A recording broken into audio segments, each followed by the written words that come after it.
Siempre recuerdo una clase de filosofía donde el profesor nos relató esta historia. En una caverna se encontraban un grupo de hombres, prisioneros de nacimiento, encadenados de forma tal que solo podían mirar hacia el fondo de la cueva. Una hoguera y figuras manipuladas por otros hombres proyectaban en esa pared todo tipo de sombras. Para los prisioneros, las sombras eran la única referencia del mundo exterior. Esas sombras eran su mundo, su realidad. Uno de los prisioneros era liberado y se le permitía ver la realidad entera fuera de la caverna. ¿Qué tanto tiempo le tomaría acostumbrarse al exterior después de toda una vida de encierro? Posiblemente su reacción sería un profundo temor a la realidad. Podría entender lo que era un árbol, el mar, el sol. Asumamos que este hombre puede ver la realidad tal cual es y entender el gran engaño que era la caverna. El profesor nos explicó brevemente las interpretaciones del mito en relación al conocimiento, la ilusión, la realidad, y cómo posiblemente estemos dentro de una gran caverna que a su vez está dentro de otra. Pero no cabe duda de la necesidad de ese hombre libre de regresar y compartirle al mundo lo que había visto.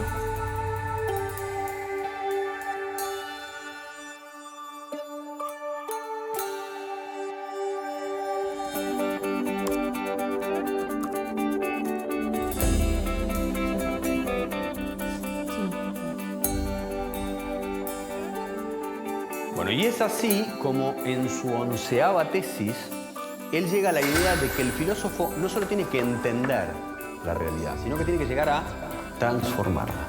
¿Sí? Medios de comunicación, miles de libros, todos los discursos políticos, organismos internacionales, expertos, filósofos, páginas de internet. Todos coinciden en la importancia de la educación. Se invierte en capacitaciones, mejoras edilicias e investigaciones. Se compran libros, netbooks, pizarras digitales. Se dictan cursos, suben salarios, bajan salarios. Se imitan modelos extranjeros. Todo para mejorar la educación. Esto no evita que haya tantas escuelas como realidades sociales. Escuelas marginales, para pobres, escuelas depósito. Escuelas para obreros, profesionales, escuelas de clase media. Escuelas públicas y privadas. Escuelas para ricos, escuelas de la élite. Gran parte pretende incluir y contener a la mayor cantidad de estudiantes. Muchas otras se concentran en formar trabajadores de diferentes jerarquías. Y solo unas pocas se dedican a los supuestos resultados de excelencia. Más allá de sus diferencias, todas trabajan y aspiran a un ideal de escuela común. ¿Hasta qué punto esta escuela ideal nos ayuda a desarrollarnos individual y colectivamente? ¿Realmente este paradigma educativo busca que las personas tengan una buena calidad de vida y trabajen para la mejora de su comunidad? ¿Hay otro tipo de escuela que lo logre? ¿Hay alguna educación pensada con estos ideales? Esto nos llevó a abrir las puertas de un mundo oculto para muchos de nosotros.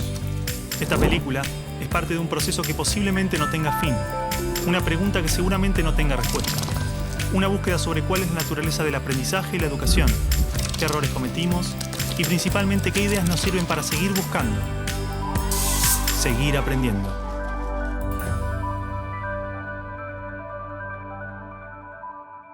Bueno, supongo que lo que Alicia quiere, la directora quiere, es simplemente estar de acuerdo, consensuar, a ver qué es lo que se va a decir. Es un acto del colegio, el colegio tiene que saber qué es lo que se va a decir. Tal, bueno, y media igual. Javier, ¿en qué quedaron? Bueno, yo les propongo a los chicos, como ejercicio, que escribieran un texto, ¿no?, contándonos cuál era el balance de estos años en la escuela. Y eso es. Muy poco de lo que pasa en nuestra escuela es verdaderamente importante. Nos enseñan a estar lejos unos de otros y a competir. Padres y maestros no nos escuchan.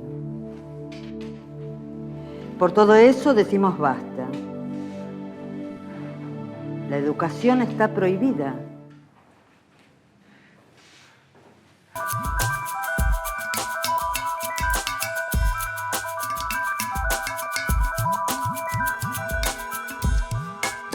Y el estudiante no aprende después de 12 años a leer comprensivamente, no aprende las operaciones matemáticas, no aprende, en fin, aprende muy poquito.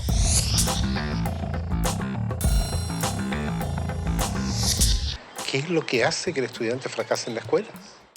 Y el convencimiento va por la comprobación de que no es el estudiante el que fracasa, es el sistema el que está más planteado. Es que las reformas educacionales actuales en boga en muchas partes están mal enfocadas. Son un arreglo cosmético de lo que nosotros pensamos que debemos mejorar en la escuela. El problema está en el modo como concebimos paradigmáticamente a la escuela. Es un problema de concepción básica.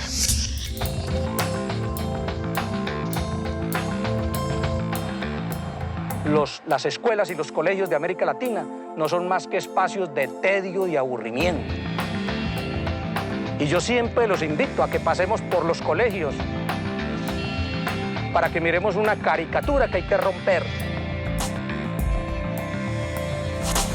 Y es el maestro en un tablero dictando clases en pleno siglo XXI. Eso no tiene sentido. Una materia estática, una materia que no tiene movimiento, una materia que dice solamente palabras.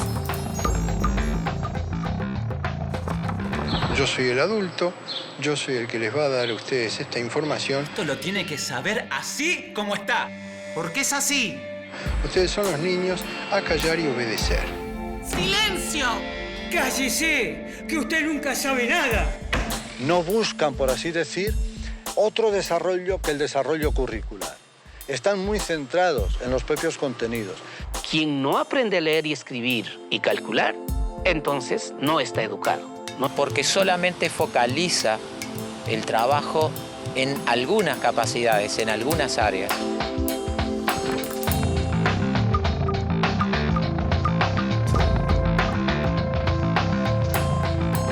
El conocimiento actual está parcializado, porque la mirada es parcial. Nosotros decimos que en las escuelas convencionales el aprendizaje es preventivo. Señor, ¿para qué sirve esto? Y la maestra le dice, algún día lo podés necesitar. Pero estos conocimientos hemos visto de que no duran ni prevalecen durante mucho tiempo. Hoy en día los paradigmas están cambiando muy rápido. El conocimiento está cambiando permanentemente. Entonces, lo que ha pasado es que los sistemas educativos no han cambiado tan rápidamente como el resto de la sociedad. Ahí es donde está el problema de fondo. En las escuelas normales y en las facultades de educación nos dijeron que un objetivo es aquello que es medible, cuantificable y observable. Entonces empezamos a buscar la regla que nos permita medir los objetivos. Y eso se llamaron calificaciones, ya sea una A, una carita feliz, una carita triste. Pero la lógica siempre va a ser la misma. ¿Comparar qué? Comparar el sujeto, sus aprendizajes, frente a una escala estandarizada que mide qué, si cada sujeto es único, singular e irrepetible. Busca que un número defina incluso la calidad de persona que eres.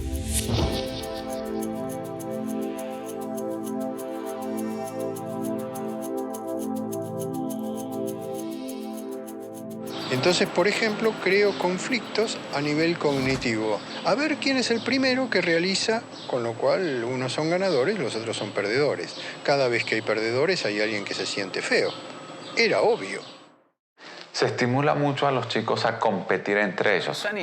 Los mejores alumnos tienen reconocimientos, tienen premios. Aquellos niños que no les van bien en los exámenes, se les llama la atención. En muchos casos ni siquiera son tenidos en cuenta. Todo el mundo habla de paz, pero nadie educa para la paz. La gente educa para la competencia y la competencia es el principio de cualquier guerra. En teoría, todas las leyes de educación nos hablan de objetivos de desarrollo humano profundos, valores humanos, cooperación, comunidad, solidaridad, igualdad, libertad, paz, felicidad, y se llenan de palabras hermosas. La realidad es que la estructura básica del sistema promueve justamente los valores opuestos. La competencia, el individualismo, la discriminación, el condicionamiento, la violencia emocional, el materialismo.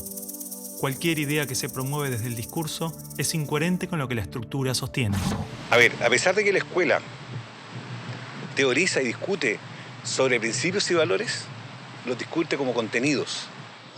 Si yo vengo de un paradigma fragmentado, donde a mí lo que me interesa es enseñar historia, yo voy a ver cuánto de historia sabe este sujeto después de que yo le hablé de historia y le hice leer un libro de historia. Y para mí ese sujeto terminó.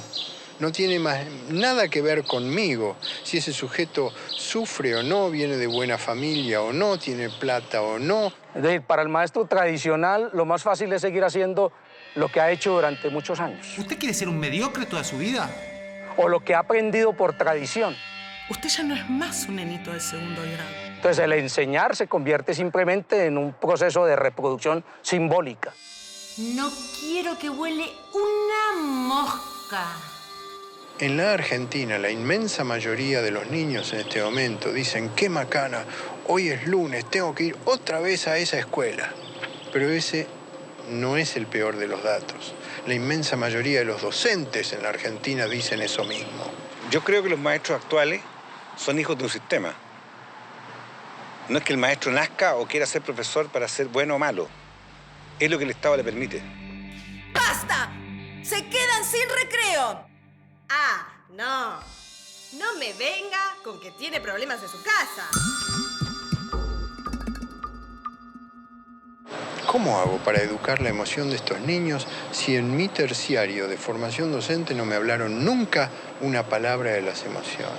Si siguen hablando, los voy a separar, ¿eh?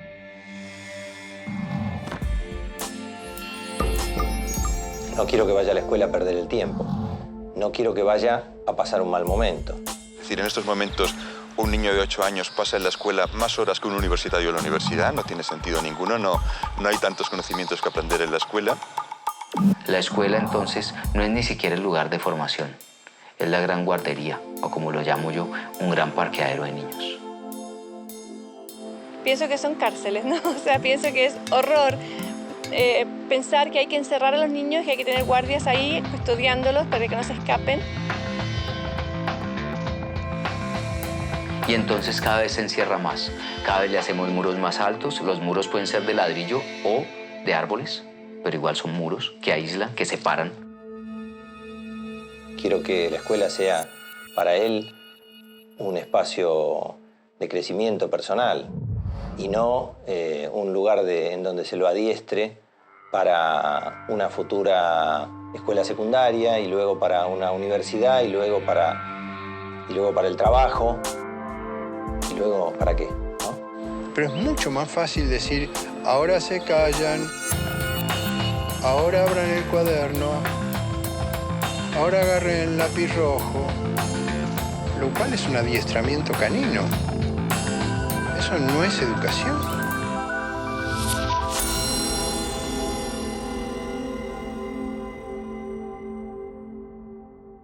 Sí, bueno, en realidad lo que los chicos me dicen es que este texto ellos pensaban leerlo en el acto. Es un boceto nada más. No es un boceto, ¿no? Así como está lo vamos a leer. No, Martín. Acá hay palabras muy ofensivas y no pueden estar atacándonos gratuitamente. Bueno, si se sienten atacados por algo será o no. Bueno, para un poco. Alicia, nosotros lo único que hicimos fue cumplir una tarea que nos dio el profesor.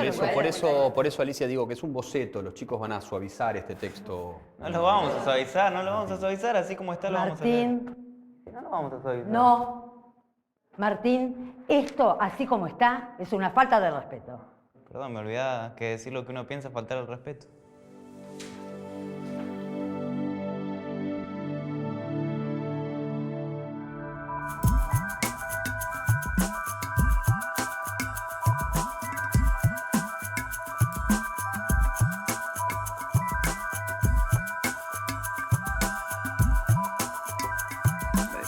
Esto casi no se sabe, pero la educación pública, gratuita y obligatoria fue inventada en algún momento de la historia.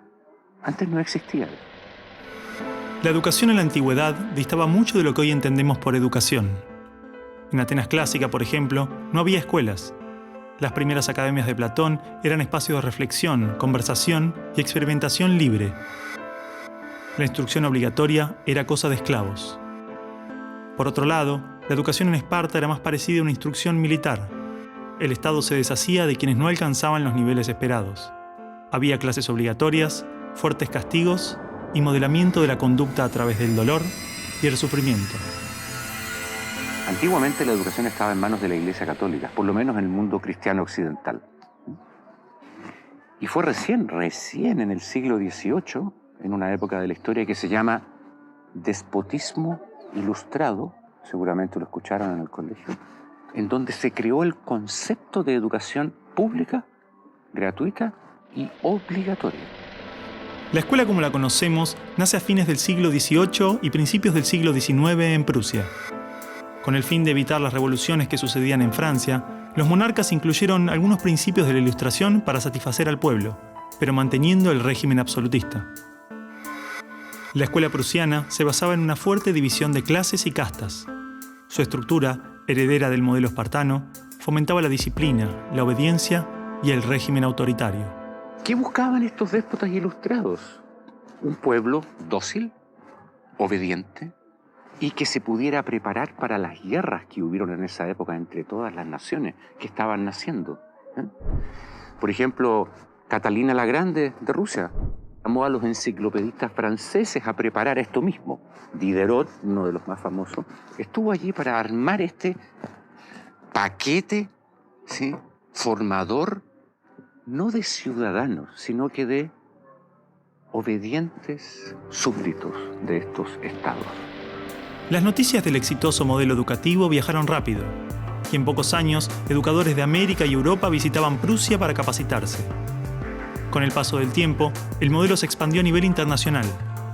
Muchos países importaron la escuela moderna con el discurso del acceso a la educación para todos, elevando la bandera de la igualdad, cuando justamente la esencia misma del sistema provenía del despotismo, buscando perpetuar los modelos elitistas y la división de clases.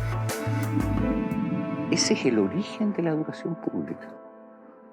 Fíjense ustedes que Napoleón, un poco posterior, y enemigo jurado de todos estos déspotas, hizo lo mismo. Él lo decía con todas sus letras. Yo quiero formar un cuerpo docente para poder dirigir el parecer de los franceses. ¿Se entiende? Él lo tiene claro. Y eso opera, se sepa o no se sepa, hasta el día de hoy. La escuela nace en un mundo positivista regido por una economía industrial. Por lo tanto, busca obtener los mayores resultados observables con el menor esfuerzo e inversión posible, aplicando fórmulas científicas y leyes generales. La escuela era la respuesta ideal a la necesidad de trabajadores, y los mismos empresarios industriales del siglo XIX fueron quienes financiaron la escolarización obligatoria a través de sus fundaciones. ¿Dónde coloco los hijos de estas personas para que puedan trabajar? ¿Cómo educamos en que aprendan a leer? ¿Cómo creamos obreros inteligentes? La educación sigue siendo lo mismo, una herramienta para formar trabajadores útil al sistema y una herramienta útil para que la cultura permanezca siempre igual y siempre se repita, lo cual es conservar la estructura actual de la sociedad. La escuela se complementó con investigaciones sobre el control de la conducta, propuestas de utopías sociales y hasta teorías de superioridad racial.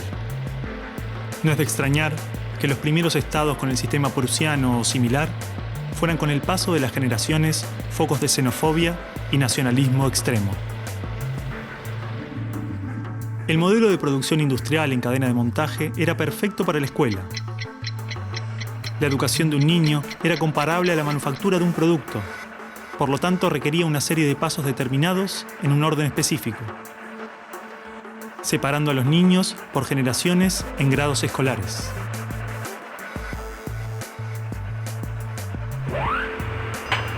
Y en cada una de estas etapas trabajaría sobre determinados elementos, contenidos que asegurarían el éxito, pensados minuciosamente por un experto. Digamos que el maestro es la figura que es la encargada de enseñar una serie de contenidos que tocan, porque alguien ha determinado así, en una edad determinada. Pero la educación no la preparan los biólogos. Y curiosamente muchas veces tampoco son educadores los que la preparan. son administrativos. Son gente que no hace clases. En esta cadena, una persona estaría a cargo de una pequeña parte del proceso, insuficiente como para conocer el mecanismo en su totalidad, ni a las personas en profundidad. Un docente por año, por materia, cada 30 o 40 alumnos, llegando al punto de que el proceso termine siendo meramente mecánico. La educación, como la estamos viendo hoy, es administrativa. Hay alumnos que llegan, profesores que hacen clase, alumnos que se van, profesores que se van y al día siguiente se repite el ciclo. Un profesor estatal es un funcionario en que la autoridad le dice usted tiene que enseñar esto y de esta forma. Porque hay que repetírselo a demasiados niños con un profesor de demasiadas horas de clase y con pocas horas de atención de alumnos en forma privada. Entonces va a dirigir siempre a un grupo colectivo. Porque evidentemente si tengo 30 niños, no puedo pretender que todos los 30 niños quieran hacer lo mismo al mismo tiempo. Este sistema de cadena de montaje, que nace con el taylorismo, fue aplicado tanto en la industria, la escuela y el ejército de diferentes países y culturas de Occidente. Hasta hace pocas décadas la escuela tenía estas cosas de cuartel y de asilo. Incluso el recreo termina con un timbre anónimo, no humano, que indica a los niños que deben adiestrarse poco a poco para pararse en una determinada baldosa detrás de determinada cabeza para formar una fila, generalmente de menor a mayor.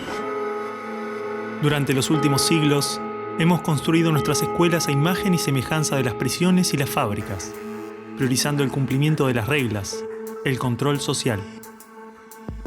La escuela se pensó como una fábrica de ciudadanos obedientes, consumistas y eficaces, donde poco a poco las personas se convierten en números, calificaciones y estadísticas.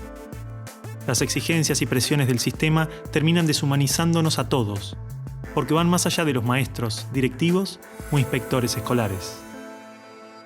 Están considerados grupos homogéneos, con contenidos homogéneos que tienen que obtener resultados parejos.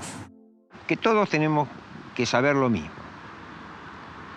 A pesar de que los adultos no sabemos todo lo mismo, a pesar de que no nos dedicamos todo a lo mismo, en las escuelas todos tienen que querer hacer lo mismo y hacerlo igualmente bien. Entonces la escuela tiene poca capacidad de responder a las necesidades individuales, porque la escuela instruye. Es un centro de instrucción y es lo que hace. El que no aprende, se queda. Esa es la realidad. Esto de alguna manera ya implica que el sistema educativo es un sistema de exclusión social. Selecciona el tipo de personas que estarán llegando a la universidad para llegar a formar parte de una serie de élite que domina pues, las empresas que dominan los sistemas de producción, económico, de comunicación, etc. Y otro tipo de personas para las cuales la escuela no es suficientemente adecuada, que están destinadas a otro tipo de trabajo más precario porque no dispondrán de los títulos para hacer esto. El sistema y los estados no les preocupa eso. No, honestamente, no les preocupa el ser humano como persona, como individuo. Y en esos términos, toda educación que busque otra cosa tiene que ser prohibida. La realidad es que la esencia de la escuela prusiana está inmersa en la estructura misma de nuestra escuela. Los test estandarizados, la división de edades, las clases obligatorias, las currículas desvinculadas de la realidad, el sistema de calificaciones, las presiones sobre los maestros y niños, el sistema de premios y castigos, los horarios estrictos, el encierro y la separación de la comunidad, la estructura verticalista.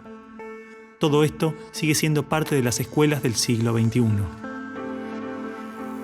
La escuela está cerrada al mundo exterior. Te explicaba el título de mi libro, del mapa escolar al territorio educativo, para indicar esa fábula del cartógrafo que cuenta Borges, que empieza a ser un mapa de un territorio determinado y se entusiasma de hacerlo lo más perfecto posible. El mapa termina reemplazando el territorio. Entonces hoy día la escuela se enclaustró, se metió dentro del mapa. ¿Qué es lo que enseña? Verdades que están en el mapa, no en el territorio. Escuela no es sinónimo de educación. La escuela podrá ser un viejo mapa a la sabiduría, pero la educación es el territorio donde todo el aprendizaje sucede.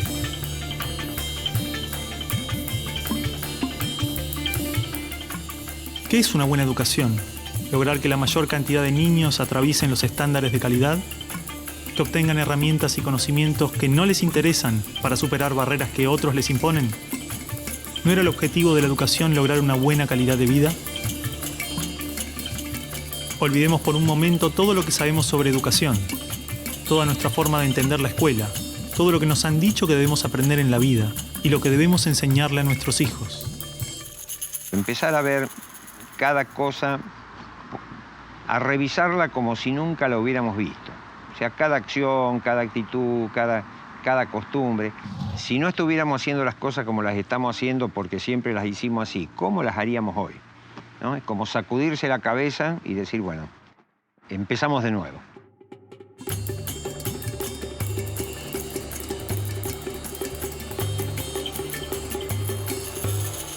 Empecemos de nuevo. A ver, chicos, tienen que entender que el discurso que escribieron es algo que le puede molestar a mucha gente. Bueno, está bien, pero si es lo que sentimos y lo escribimos así, ¿por qué no lo podemos leer así? Son nuestras palabras, lo que pensamos. ¿Cuál es el problema ahora? Cargo de lo que escribimos ahí también. Si de última no lo dicen en clase. Pará un poco, Martín, porque te conozco. Te molesta todo en esta escuela. Te molesto yo, te molestan los profesores, te conozco bien. No, Entonces, vos pará. a mí no me conocés. Sí te conozco. No, no me conocés.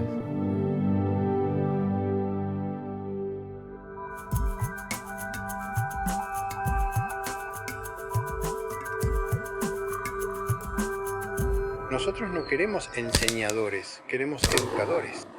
Eso es fácil. Lo que es difícil es ayudar a producir el normal desarrollo de una persona. Si yo quiero hacer eso, lo primero que tengo que conocer es al ser humano intrínseco. ¿Qué potencialidades trae? ¿A qué edades trae qué potencialidades? Pero no sigue al niño, no está observando al niño. No conoce realmente al niño, a cada uno particularmente, sino que conoce mucho la teoría. Entonces es como que un adulto que sabe lo que debe hacer el niño, pero está ciego un poquito hacia la realidad. O sea, el centro de esta educación es el niño. Entonces, sí está pensada desde cuáles son sus necesidades, no desde cuáles son las necesidades nuestras como adultos.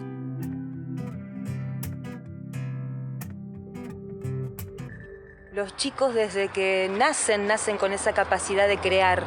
Son creativos y observadores y curiosos. Y en la escuela pueden pasar dos cosas: que se acompañe ese proceso y se propicien actividades para desarrollar esa capacidad, o se la frustre. De hecho, podríamos caracterizar que el ser humano propende a aprender. Incluso podemos decir más todavía, no es ningún mérito del ser humano aprender. Más todavía, es que no puede no aprender. Tú lo ves, él todo el tiempo te está preguntando, ¿y esto por qué? ¿Y esto por qué? ¿Y esto por qué? No es que uno tenga que inculcarle a él las ganas de preguntar, él lo tiene en su esencia. ¿Ya? Basta que tenga órganos sensoriales y percibe, ¿no es verdad? Basta que tenga su cerebro y piensa y razona, e imagina, crea, fantasea. Pero en la escuela se consigue justamente acallarlo.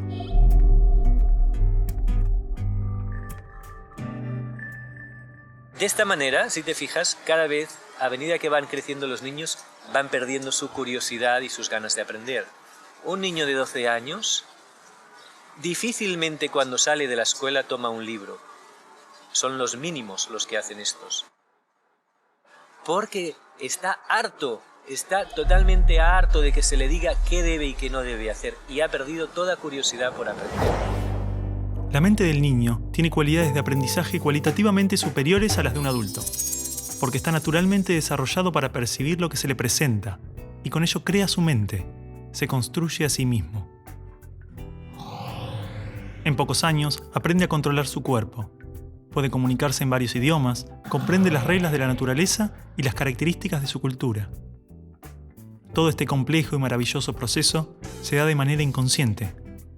Lo aprende sin demasiado esfuerzo, por cuenta propia. De las cosas que aprendimos en la escuela, incluso cuando en la escuela aprendíamos muchas cosas, hay muy pocas que en la vida cotidiana necesitemos. Es posible que la escuela sea conveniente. Yo no creo que sea necesaria la escuela. Creo que puede ser demasiado, a lo mejor muy conveniente en la sociedad, pero podemos prescindir de ella. Porque podemos vivir sin sin saber logaritmos, pero no podemos vivir sin saber relacionarnos con otras personas o sin saber caminar o sin saber usar herramientas. Todas esas cosas las aprenden los niños mediante el juego.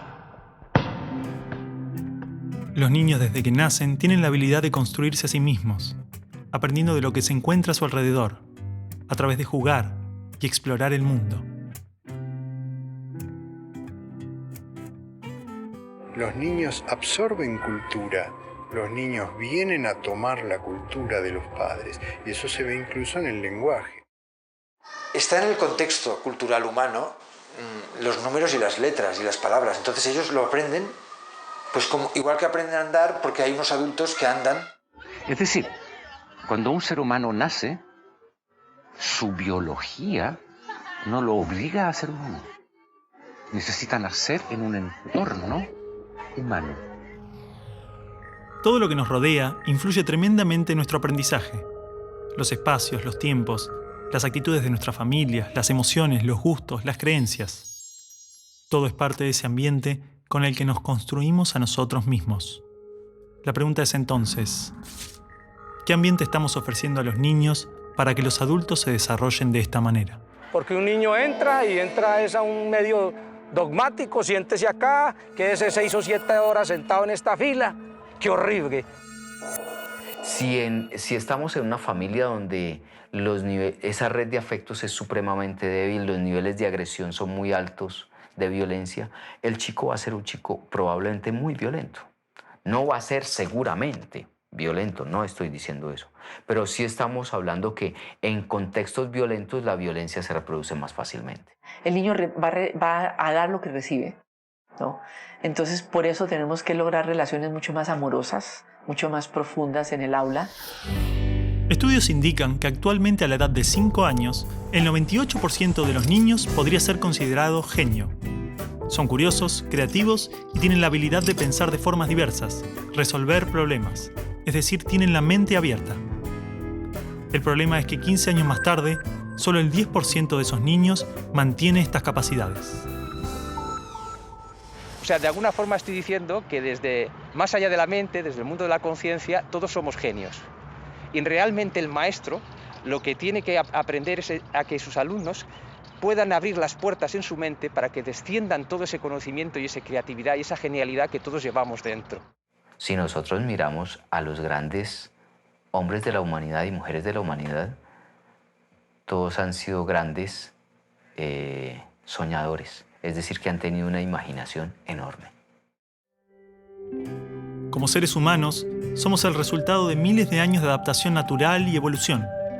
Traemos dentro aquellas características que nos han permitido sobrevivir, transformarnos y crecer. Desde las ganas de comer cuando tenemos hambre, hasta la curiosidad interna del niño de explorar el mundo. Este potencial está esperando que le permitamos manifestarse. En los niños lo vemos en el juego espontáneo. En los adolescentes de hoy, a través de la rebeldía y la necesidad de transformar la realidad. ¿Por qué insistimos en matar su espontaneidad y castigar su rebeldía, cuando son estas las características que manifiestan sus necesidades humanas internas buscando desarrollarse? El niño tiene un maestro interior, sobre todo en las primeras edades, que le impulsa al aprendizaje, que le impulsa al descubrimiento, que le impulsa al movimiento, que le impulsa a participar, a trabajar, a repetir comportamientos, que le impulsa a decidir cuándo quiere dejar de repetir algo porque lo tiene superado. Observando cómo actúan los niños, descubrimos que usan todos los criterios de un investigador connotado, exactamente los mismos.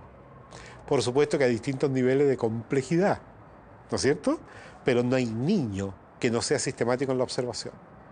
No hay niñita pequeña que esté observando que no genere experimentos. ¿Cómo podemos hacer para que sean más creativos? Ellos ya lo son. Lo único que tenemos que hacer es ofrecerles las posibilidades para que la puedan expresar de diferentes maneras. Si siguen haciéndolo, mañana van a ser científicos, mañana van a ser artistas. Hay que dejarlos. Dale, Martín, no hace falta. A ver, ¿qué ganas con esto? Ya está. Ellos plantean el tema de las notas, por ejemplo. Dicen que lo único que nos importa es la nota final, que no nos importa si estudian, no estudian, si aprenden o no aprenden.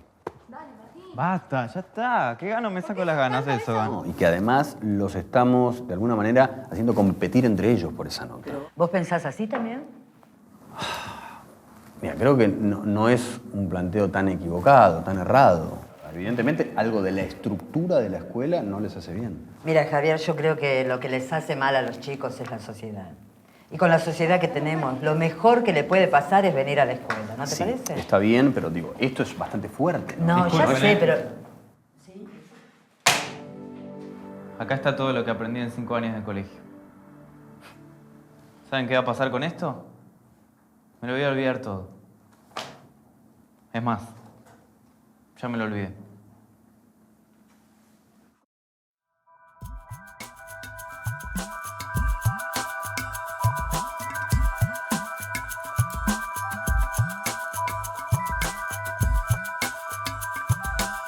Entonces la educación nace así, en colocar más información porque creemos que esa información es necesaria. La pregunta que yo hago es, ¿cuánto nos acordamos nosotros de lo que nos enseñaron en la enseñanza básica, por ejemplo? ¿Cuánto nos acordamos de los contenidos enseñados en la enseñanza media? Es que la manera en que usted lo introduce no motiva a nadie. Y el estudiante cree que lo único que tiene que hacer es repetir, repetir, repetir, hasta que eso se le meta en la cabeza. Repitan. A ver. Actinio, AC, 3, metal. Actinio, AC, 3, metal. A ver. Cuando yo repito, algo que me dicen que tengo que repetir, simplemente me transformo en un repetidor. Ácido desoxirribonucleico. Ácido desoxirribonucleico. Ácido desoxirribonucleico. Comprenda o no comprenda, no interesa, porque lo que importa es que yo diga de la misma manera lo que está dicho. Ribonucleico. Ácido desoxirribonucleico. Ácido desoxirribonucleico. Si yo le exijo a un niño más de lo que él puede dar, empiezo a generar estrés en este niño. Ácido desoxirribonucleico. Ácido desoxirribonucleico. Ácido desoxirribonucleico. Ácido desoxirribonucleico. Ácido desoxirribonucleico.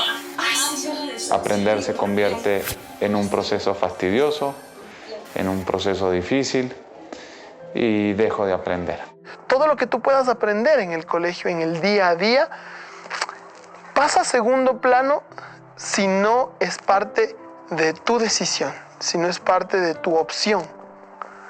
Son conocimientos fríos, son palabras que pueden irse con el tiempo. La información o el saber podemos almacenarla en nuestro cerebro, un libro o una computadora.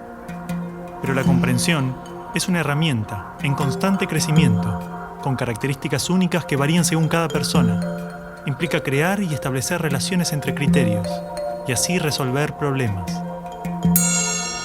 Y construir nuevos conocimientos. Los niños no eran autómatas que simplemente copiaban o repetían las cosas porque sí, sino que realmente había como más conciencia de parte de ellos de lo que estaban haciendo. Ese concepto va a entrar en él, lo va a asumir de una manera relacionada con su vivencia. Si no se disfruta del aprendizaje, no hay auténtico aprendizaje. Y sobre todo, la genialidad que cada alumno lleva dentro no puede descender y no puede enriquecer al resto de la clase ni al propio maestro. El aprendizaje profundo solo puede estar fundado en el interés, la voluntad, la curiosidad, y se origina más allá de las fronteras de la razón. Es mucho más que analizar o relacionar conceptos. Aprender implica un profundo proceso, donde se crean relaciones entre la persona y su entorno. Porque es que hay un principio también que maneja la neurociencia. Lo que más le gusta al cerebro humano es conocer, pero cuando conoce con dicha, goza y placer, que es el aspecto de la lúdica. Hemos partido del cerebro emocional para ir al cerebro lógico. Y esa lógica es válida, es buena, es más compleja. Hay algo maravilloso en ver el momento del descubrimiento, que es el momento del aprendizaje. Ese chico no se olvida nunca más de cuando llegó a entender el porqué. Antiguamente el conocimiento solo podía encontrarse en bibliotecas o universidades. tener acceso era vital para el aprendizaje.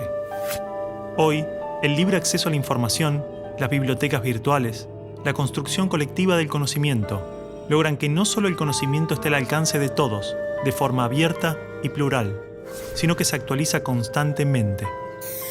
Lo que nosotros podamos aprender en la escuela hoy, dentro de 4 años, a lo mejor cuando el chico salga de la escuela, ya va a estar completamente desactualizado. La educación, al escolarizarse, se metió dentro de la escuela y perdimos los criterios exteriores de la naturaleza. Hoy día leemos los criterios que salen en los libros. Y el problema es que como son muchos de ellos verdaderos, ¿para qué me voy a poner a discutirlos? Pero con eso desvirtuamos lo que es el proceso educativo, que es de descubrimiento, no de aprendizaje de las verdades. Ya no va a bajar las cosas como verdades. Las va a presentar y al mismo tiempo va a estar dispuesto a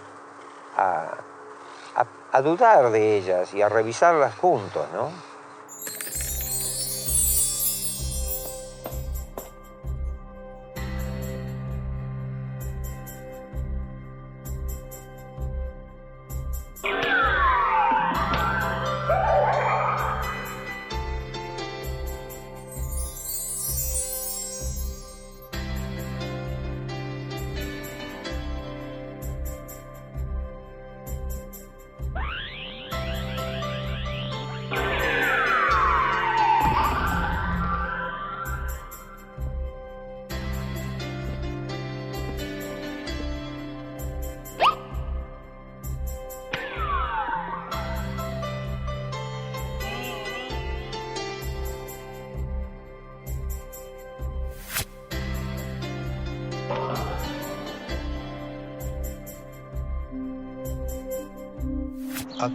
A todo nivel, el ser humano siempre aprende lo que hace. Tiene que esforzarse para aprender lo que no hace. Primero fue la acción y luego viene lo cognitivo, ¿sí? Y a veces nosotros miramos lo motriz como algo peyorativo y resulta que la motricidad está muy ligada a la parte cognitiva. Es decir, el juego es un reto a lo desconocido, un reto a lo que puede suceder. Porque cuando un niño juega o se pone enfrente a esto, pues parte del principio de que pone algo en movimiento. En la educación siempre estamos poniendo en movimiento. A la casa del tío escuela, digo yo, venimos a aprender. Eso, obvio, no venimos a jugar y nada más. Pero jugando se aprende mucho.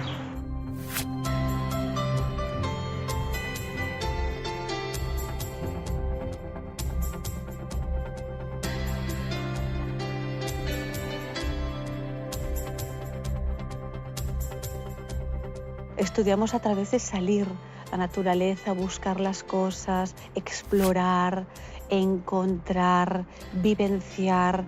Cuando tú trabajas y conectas con la naturaleza a los niños, todo sale.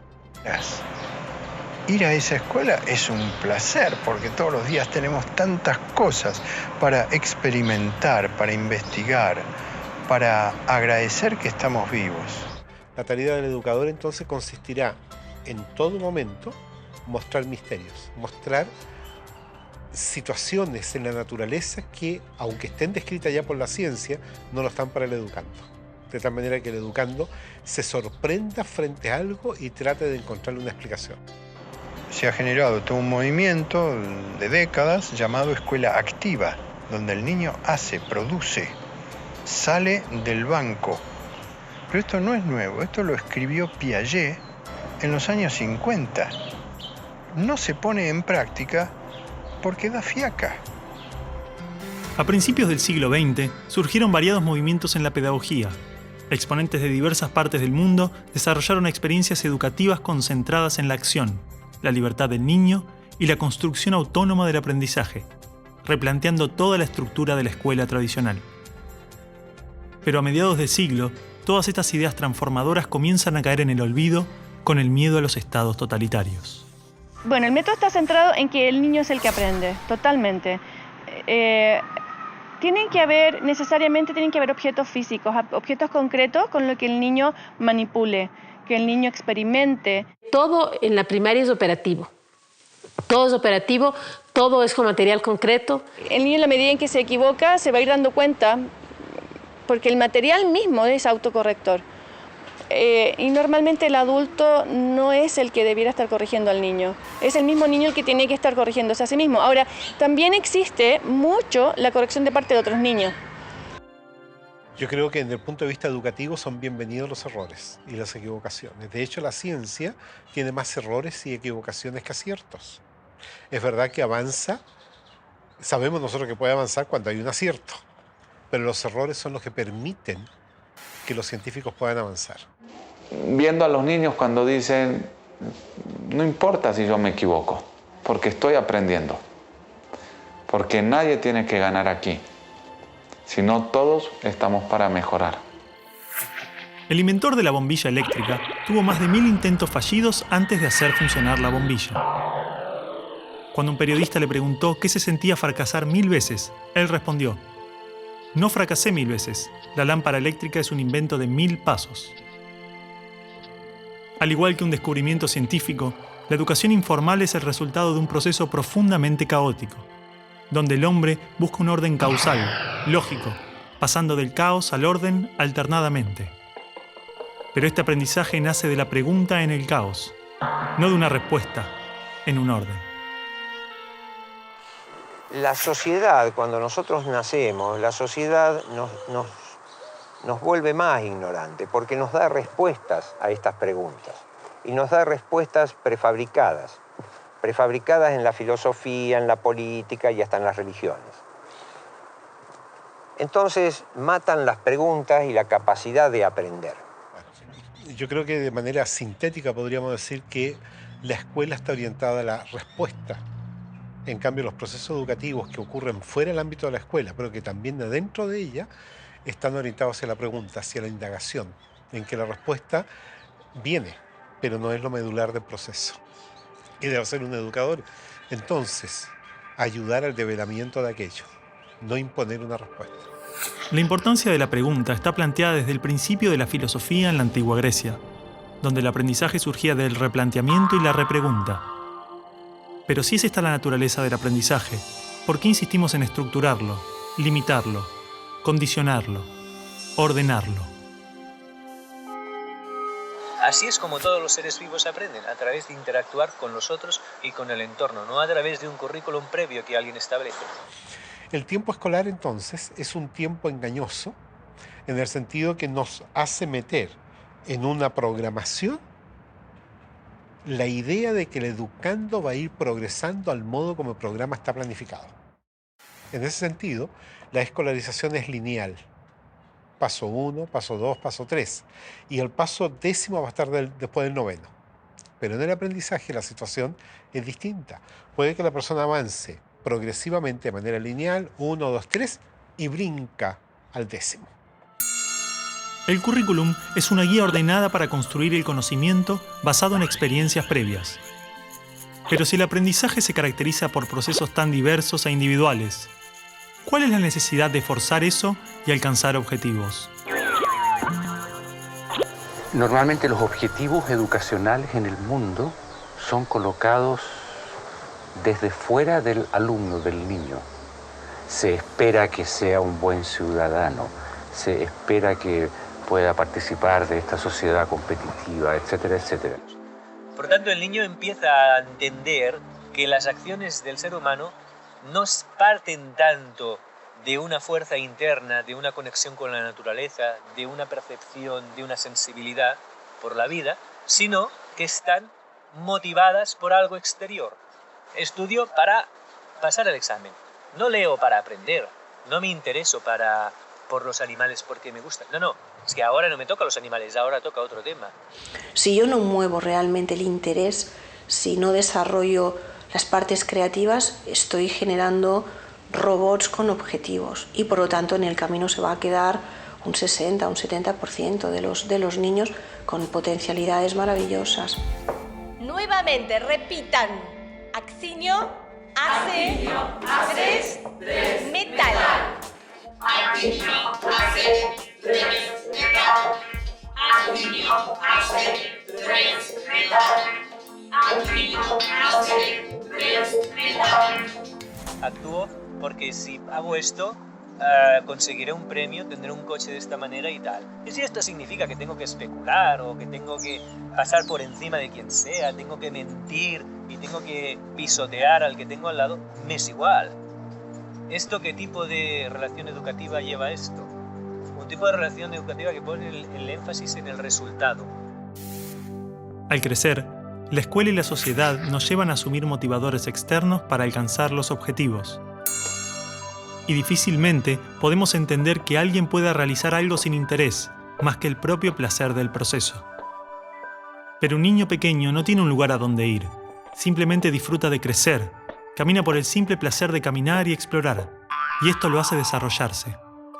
Su motivación no está en el objetivo ni en el resultado, está en el camino. Lo que podemos decir es que no tenemos objetivos concretos sobre la vida de los niños, que tengan que aprender determinadas cosas, que tengan que ser de determinada manera. Esos objetivos no los tenemos. El currículo que se maneja acá es un currículo que está plasmado en un camino y que el niño maneja ese camino.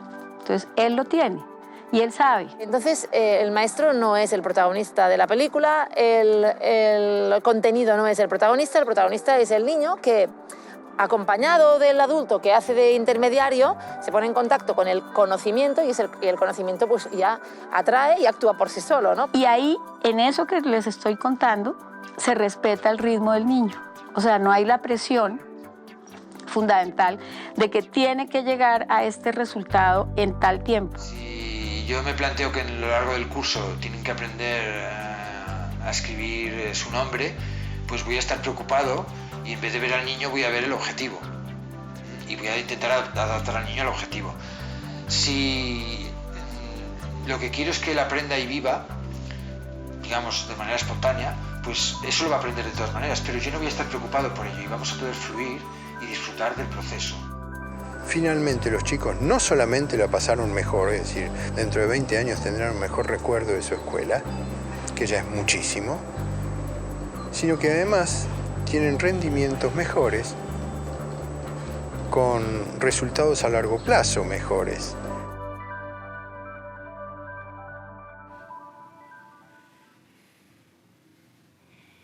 A ver, Micaela, ¿por qué insistís con lo del discurso ese? Porque quise expresarme, poner lo que pienso, lo que siento. Mi amor, todos queremos hacer lo que sentimos. Y muchas veces nos toca hacer cosas que no nos gustan. No, discúlpame, pero yo no opino igual que vos. Bueno, yo te entiendo. Escúchame, Micaela, ¿no querés recibirte, tener un título, una profesión, ser alguien en la vida? Pero yo ya soy alguien en la vida.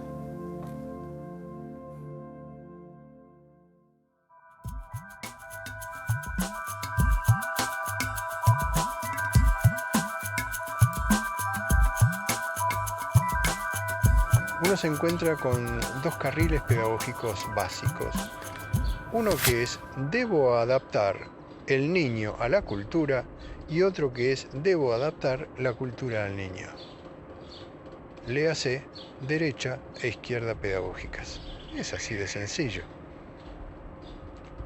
Y en algún lugar del medio debe estar la verdad. La escuela construyó sus cimientos sobre una idea fundamental que trasciende a toda su estructura: la noción de que los niños están vacíos. Y en consecuencia, su individualidad puede ser rota y reformada, intervenida acorde a necesidades externas. El niño ha sido considerado un objeto de estudio, una rata dentro del laboratorio de socialización más grande de la historia, cuyo principal objetivo fue modelar al ser humano. Esto es muy humano, ¿no? Pensar que el bosque, si no lo cuidamos, se estropea. El bosque, con dejarlo tranquilo, es suficiente. Siempre, todo lo que tenemos de bosque es porque el ser humano no ha intervenido. Pero el ser humano cree que interviniendo hace más, hace mejor las cosas. Dentro de la semilla de un árbol se encuentra toda la información que este ser necesita para desarrollarse. El ambiente que lo rodea contiene todo lo que ese árbol necesita para crecer, pero este desarrollo depende de la estructura interna de esa semilla. Todas las reacciones a las condiciones externas están planificadas en el interior de cada ser, tanto de un árbol como del hombre. La formación de los órganos vitales, la estructura ósea, Los tejidos, las características básicas de cada uno de nosotros son el resultado de un proceso interno, autónomo, que no requiere la intervención del ser humano, donde la madre solamente satisface los recursos necesarios, pero no dirige. Cualquier célula tiene una estructura interna que le permite saber inconscientemente qué necesita en cada momento, cómo ha de ser el entorno a su alrededor, para satisfacer las necesidades internas de la célula, expresadas genéticamente, para que esa célula pueda llegar a ser lo que en potencia ya es. Es decir, el objetivo de la vida es vivir y autorrealizarse. Para eso ese organismo necesita encontrar un entorno que respete, que satisfaga esas necesidades internas. Había un jardinero que tenía tanto amor a las plantas y entonces las cuidaba tanto que iba allí y en cuanto empezaban a brotar, iba estirando del tallo. ¿Qué sucedió? Todas o se deformaron o murieron. O sea, el crecer es innato. No tienes que estirar a nadie, no tienes que hacer que saque nada. Solo tienes que procurar que le llegue lo necesario. Para sobrevivir, esta célula tiene ciertas necesidades básicas: alimento, seguridad y tal vez el elemento más importante que ha hecho posible toda la evolución biológica: el amor. Una vez que la célula cuenta con estos recursos, comienza a desarrollarse, a autorrealizarse. El amor es necesario en todo momento del desarrollo de la vida. En su gestación es la compañía y la protección del útero. Luego es el contacto corporal, el apoyo emocional, expresiones, gestos, sonidos, hasta el entendimiento, la aceptación, el respeto y la confianza en el otro. Si el amor es vital para el desarrollo y el aprendizaje, ¿por qué generalmente intentamos educar con amenazas, castigos, tensiones, olvidando el amor? ¿Y qué hacemos los adultos? Tenemos que conseguir que haga lo que nosotros queremos. Y ahí entran los premios y los castigos. No, yo te evaluaré y te pondré un examen y tú tendrás que pasar el examen. Y si no lo pasas, llegarán unas notas, unas calificaciones malas que tus padres cuando las vean te reñirán y bla, bla, bla, bla, bla, y habrá una serie de consecuencias. No, nos falta capacidad de amar. Entonces, normalmente amamos de un modo estrecho. O sea, yo te amo si coincides conmigo, si no, no te amo. Este es nuestro modo normalmente de amar. Cuando la persona no se siente amada o tiene conflicto en esto, crea una representación de sí mismo. Va contando algo de él que no es él. Entre más intenso el dolor, más lejos la representación de la persona real. Si me obligan a hacer toda una serie de cosas con las cuales yo no estoy para nada interesado, aunque se me intente motivar extrínsecamente a través de premios, castigos, notas o caramelos, mi necesidad puede ser otra. Pero esta necesidad yo no la puedo atender porque se me está obligando a hacer otra cosa. Con lo cual yo voy perdiendo cada vez la conexión con mis propios recursos, con mi propia fuerza vital. Los premios y castigos operan manipulando las necesidades básicas. Cuando no recibimos amor o protección, hacemos lo posible para obtenerlos, generando mecanismos de conducta y comportamientos que nos permiten sobrevivir. Nos condicionamos. Ese niño no estudia para aprender, no trabaja por placer, ni para realizarse. Lo hace porque si no pierde la seguridad, el amor, siente que muere.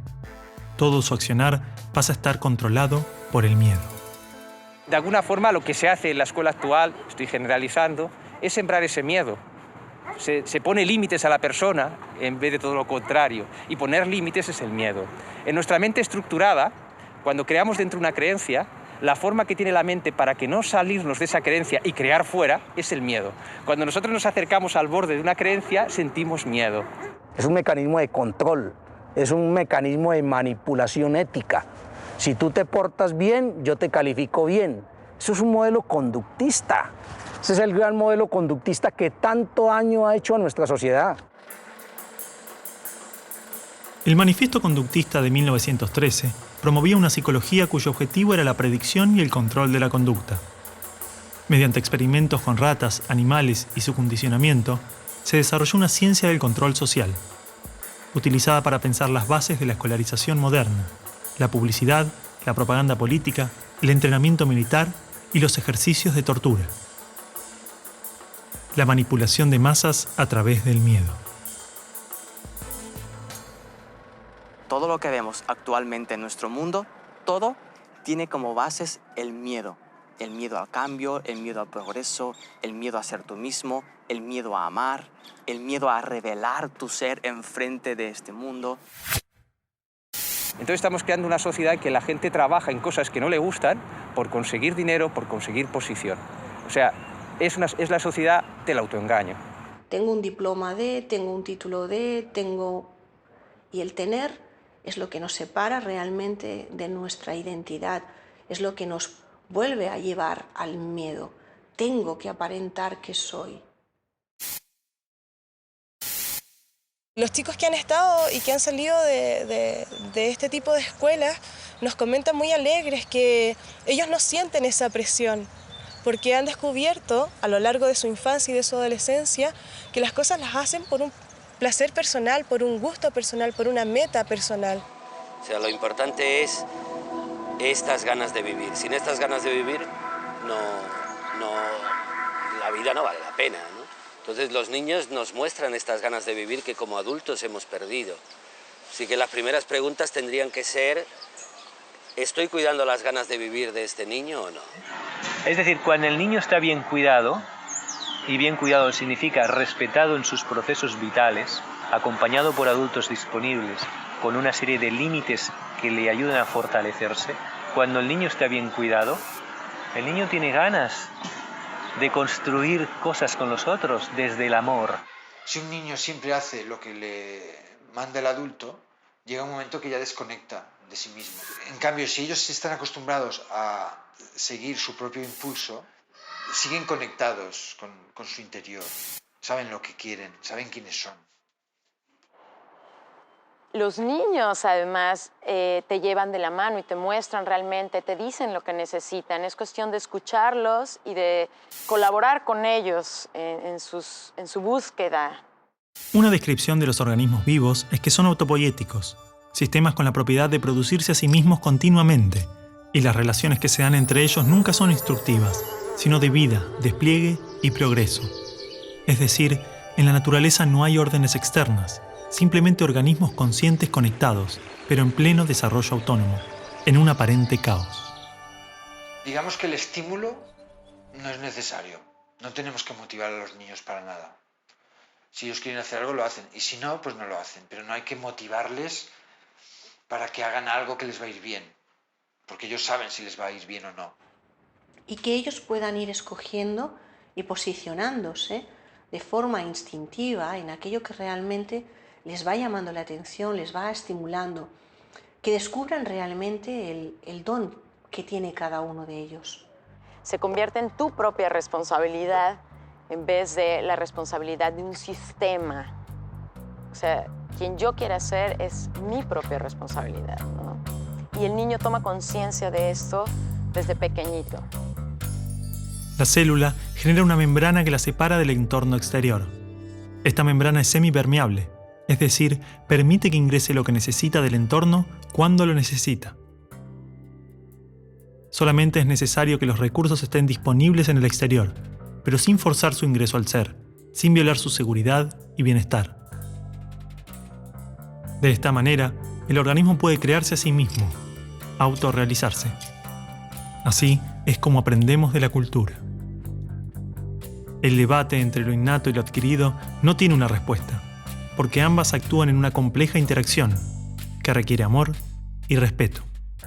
Por lo tanto, la creatividad es la manera como el organismo se expresa algo que ha construido a través del respeto a sus propias necesidades. Con los conocimientos bases, intentar ver en qué momento está, qué es lo que necesita, qué es lo que quiere, qué es lo que le va a mover más, ¿no? Porque en el fondo es el chico el que va a dar los pasos, ¿no? En realidad nadie aprende, ¿no? Digamos, de forma forzada, no es aprendizaje lo que se produce cuando es forzado. La infancia es lo más hermoso, ¿eh? O sea, que es la alegría.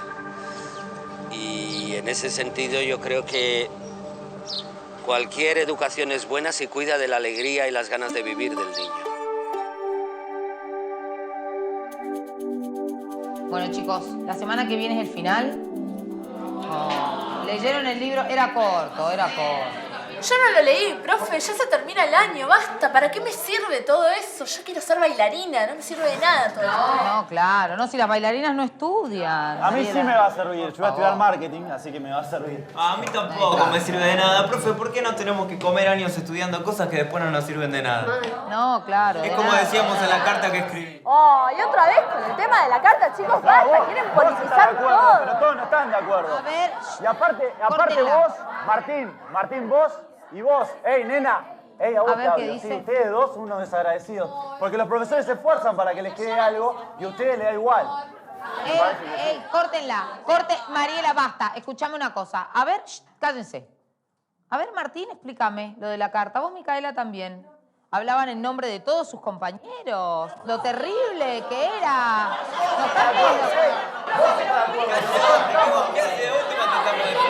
Ahí está. ¿Qué querés, Juan?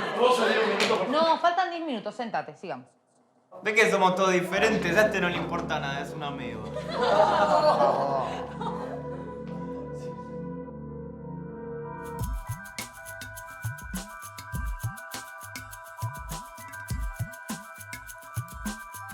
¿Por qué es necesario que los niños estén agrupados por edades? Porque hay un implícito detrás de esto. El implícito es que los niños de la misma edad tienen las mismas afinidades, tienen las mismas capacidades, son iguales. Claro, si tú a un niño pequeño le pones en un entorno para hacerle creer que él es igual que los demás y todos sus esfuerzos van a que él vea que es igual, el niño se va a sentir igual y va a tender a comportarse igual, a homogeneizarse. Este niño habla demasiado, tendría que ser más silencioso. Este niño habla poco, tendría que ser más hablador. Este niño juega poco, tendría que jugar más. Este niño es muy movido, tendría que estarse más quieto. Haga lo que haga, parece que esté mal, que tiene que acabar siendo el niño estándar que hace exactamente la mitad de todo. Somos iguales como individuos en tanto biológicamente somos una especie, pero social y culturalmente somos diferentes. Y eso no lo ha podido entender la escuela. Tienen ritmos de aprendizaje diferentes, tienen intereses y motivaciones diferentes, tienen maneras de relacionarse diferentes. Gardner ya hace unos cuantos años definió que una persona no tiene solamente una inteligencia lingüística, verbal o lógico-matemática, sino que tiene inteligencias muy diversas, entre ellas también todo lo que hace referencia a lo emocional. La diversidad, de alguna forma, precisamente nos está diciendo que todos somos originales. Somos originales como individuos y somos originales como culturas y como sociedad. El valorar eso en cada uno y que cada niño sienta que las diferencias que tienen con los demás son lo que justamente hace más rica la vida. ¿Cómo logramos que se valore esta diversidad si ni siquiera la entendemos como adultos? Que tengamos igualdad de derechos no necesariamente implica que debamos hacer lo mismo. Hoy en día, muchos niños con intereses y comportamientos diferentes a lo esperado son diagnosticados con condiciones psiquiátricas. ¿Qué nos asegura que no estamos confundiendo la diversidad en los niños con enfermedades? Es una auténtica epidemia, una moda. En algunas zonas ya hay como un 10% de niños en las escuelas tomando psicofármacos para su supuesta hiperactividad. La hiperactividad no está demostrada que neurológicamente exista ni que sea siquiera una enfermedad, porque cumples unos criterios de diagnóstico y entonces alguien decide que tú eres un hiperactivo, que tú eres un superdotado, ¿no? Que estás dentro del límite de la normalidad aceptada para considerarte inteligente. Una de dos. O los niños ahora son mucho más hiperactivos que antes, cosa que me cuesta creer, pero que si fuera así tendríamos que preguntarnos cuál es la causa de ese problema y qué hemos hecho para que estén los niños así. O bien los niños son igual que antes y entonces ¿qué hemos hecho que ya no los aguantamos? Genio, ¿puedo ir a buscar tiza? Te dije que no. Señorita, ¿puedo ir al baño? Espera el recreo, no.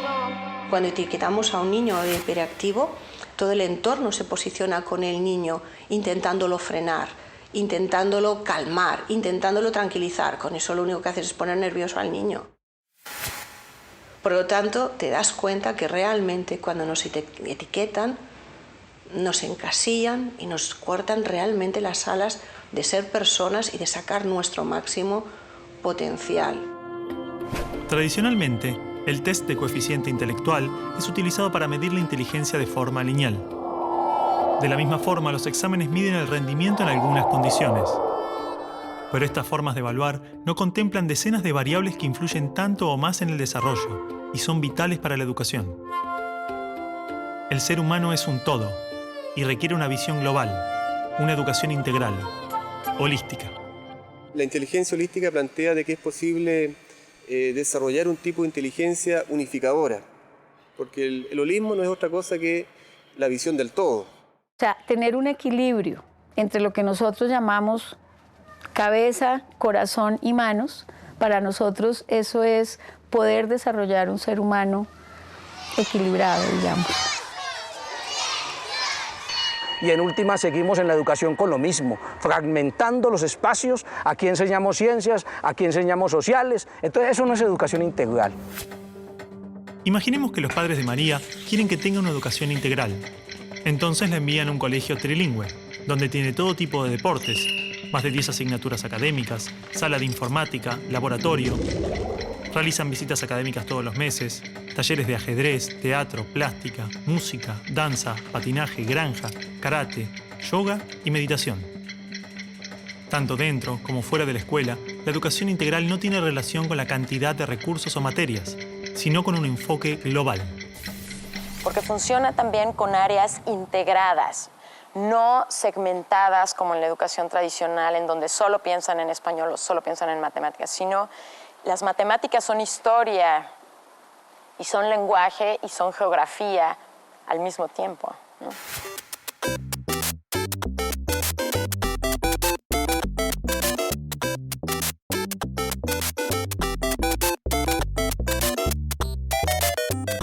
Es una educación cósmica, explica Montessori, en la que todo se relaciona con todo.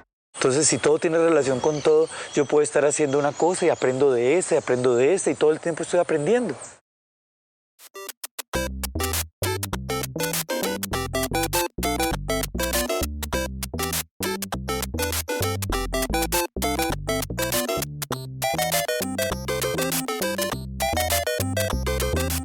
Y lo que entonces teníamos que hacer era permitir que los niños tuvieran contacto con distintas experiencias. La escuela tiene que ser un banco de experimentación, un banco de una apertura de posibilidades totales. Experiencias científicas, artísticas, humanísticas, de distinto tipo. Y ver si esto les despertaba algo. Así no hay un recorrido único. No hay un camino único como que no hay un chico igual al otro. Si queremos que los niños sean creativos, tenemos, por un lado, que permitirles crear, que dejar que tengan actividades en las que puedan actuar de forma espontánea.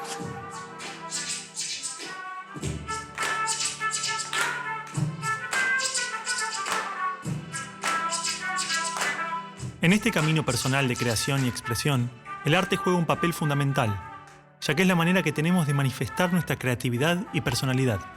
Desde este lugar, es imprescindible que nuestro concepto de arte sea lo más abierto y menos reglado posible. Entonces, las artes están allí puestas en la lógica de construcción de comunidad de sentido, no en términos de lo que hoy llamaríamos las industrias culturales, que es la derivación de las bellas artes, ¿no? Entonces, allí estamos parados nosotros en las artes populares. Creamos con la pintura, la música, pero también la danza, el teatro, el diseño, la construcción, el relato, la escultura, la literatura, el humor, el juego. Todo lo que surja espontáneamente del niño es creación. De cada persona se revela su interioridad a través del arte. No se usa el arte como herramienta o instrumento de aprendizaje. El arte en sí mismo es ya bastante válido como para utilizarlo como herramienta de aprendizaje. En ese sentido, el arte es un derecho. Si tú no accedes al arte, no accedes a una formación integral. Me parece que la emoción es la base que mueve la vida, o sea, las emociones nos dirigen. Antes de tomar una decisión, yo siento. No tenemos que hacer en la escuela educación emocional específica, sino que tenemos que tener en cuenta que el individuo es un ser emocional y que esas emociones son complejas. Si cuando manejamos la relación y los contextos de aprendizaje ya tenemos en cuenta la emoción que eso genera, ya vamos a desarrollar la emoción. No hay ser humano que pueda vivir indiferente o abandonado. Necesitamos de amor, de cariño y de aceptación de los seres humanos. O sea, solamente habrá un adulto equilibrado y emocionalmente estable y saludable cuando haya sido atendido con mucho amor del niño. Y cuando le hayan tenido mucha paciencia y mucho cariño y sienta que le tuvieron cariño y le tuvieron paciencia. O sea, uno de los factores primordiales de aquí es la atención. El escuchar, el atender. Y más que una atención verbal, una atención física, una atención de sostener, de contener. No solamente en que ellos se sientan queridos, reconocidos, ¿sí? Sino también que ellos aprendan a expresar sus emociones. Al saber que sus emociones son respetadas, no tienen ningún problema de expresarlas. Y hablo muchas veces con los alumnos de temas de esto, de quizás no tengas trabajo, quizás tu entorno no sea lo más favorable, pero si sabes gestionar tus emociones seguramente estés más a gusto, ¿no? Como seres humanos, como seres, fundamental que desde pequeño puedan conectarse con ellos, con lo que sienten, puedan reconocer qué es lo que sienten. Conocer esas virtudes que tiene que conocer qué es lo que va a poner a disposición de la humanidad. Puedan desarrollar ese autoconocimiento, en vez de estar todo el tiempo mirando hacia afuera, como si desde afuera encontráramos la solución a todos nuestros problemas, es el aprender a mirar hacia adentro. Aprender a conocer todas las herramientas de las que disponemos para básicamente definir el propio destino, para que cada uno aprenda a ser artífice de su propio destino, que cada uno decida, ¿no?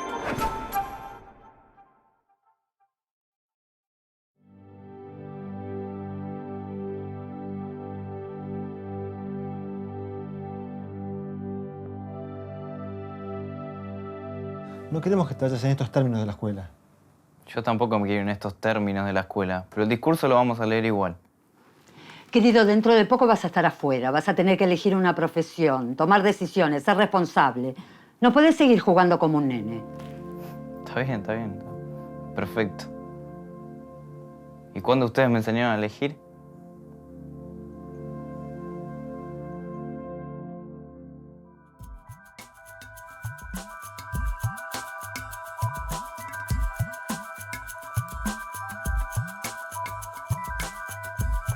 La vida está llena de opciones y hay que aprender a tomar opciones. Por eso la organización de todo el material educativo lleva a que los niños puedan tomar decisiones. Un ambiente que respete sus necesidades, que se pueda mover, que tenga una serie de materiales, que pueda descubrir, que pueda tocar, que pueda seguir sus propios impulsos, sin nadie que le pretenda enseñar. Donde los alumnos pueden elegir las materias que no quieren hacer, las que quieren hacer, donde pueden proponer actividades autogestionadas por ellos. Una escuela abierta, una escuela donde no había, el estudiante no tenía que rendir cuentas a nadie, donde cada quien podía ser sí mismo.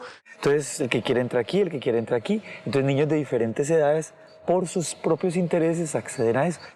La libertad de aprender lo que quieren aprender, de aprender a su tiempo y no aprender lo que no quieren aprender.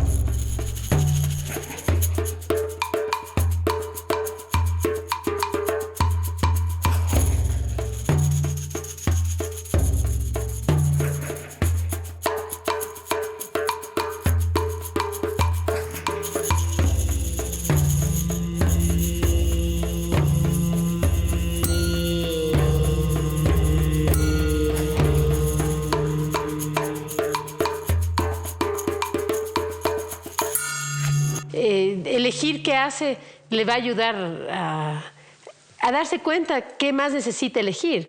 De alguna manera los proyectos le permiten probar muchas opciones y de pronto tener al final de su proceso una idea más clara de sí mismo. El niño va encontrando caminos para su vida futura y tiene la certeza que él sea zapatero o sea médico, le va a ir bien. Si él lo hace con todo el amor y con todo el arte y toda la entrega posible, ¿me entiendes? Uno no puede aprender libertad en teoría y cuando salen de la escuela luego ser libres. Los chicos tienen que ser libres en la escuela. Si uno no puede decidir qué es lo que quiere experimentar, qué es lo que quiere vivir, está muy limitado a la hora de aprender. Solamente cuando tú tienes autonomía y te sientes respetado en tu autonomía, vas a poder saber qué quieres. Básicamente los niños que no logran estos niveles de independencia, que se convierten en niños dependientes de otras personas, nunca van a hacer lo que ellos quieren, siempre van a hacer lo que otras personas quieren. Primero necesitas saber resolver situaciones por ti mismo y en ese proceso se va a dar la responsabilidad. Yo me propongo, yo hago, obtengo y es un ciclo ya de toma de decisiones, de voluntad, de manejo de la libertad. Y después de la responsabilidad, entonces puedes aspirar a esa libertad bien entendida. Quizás el mayor desafío que enfrentamos es nuestra tendencia a dirigir la actividad del niño. La única forma que conocemos de educar es decirle al otro qué hacer y cómo hacerlo. Y tenemos pocas experiencias donde decidimos por cuenta propia. Me encuentro muchas veces en las aulas que les pregunto qué quieren hacer y no saben qué hacer. O sea, están muy acostumbrados a una directividad en el aula. Vamos a hacer esto, vamos a hacer lo otro. Porque el docente en general está acostumbrado a ser el que dirige todo. Sin embargo, de esta forma, le damos una participación activa al niño. Un docente que ya no dicta clases, sino está pasando por los grupos, orientando, facilitando. Los escucha y les da espacio para desenvolverse. El profesor hace las propuestas, no impone, sino que propone. No es que tú tengas la autoridad y él no la tiene. Se trata de sembrar en el alumno la idea de que él tiene que ser la autoridad en su propia vida.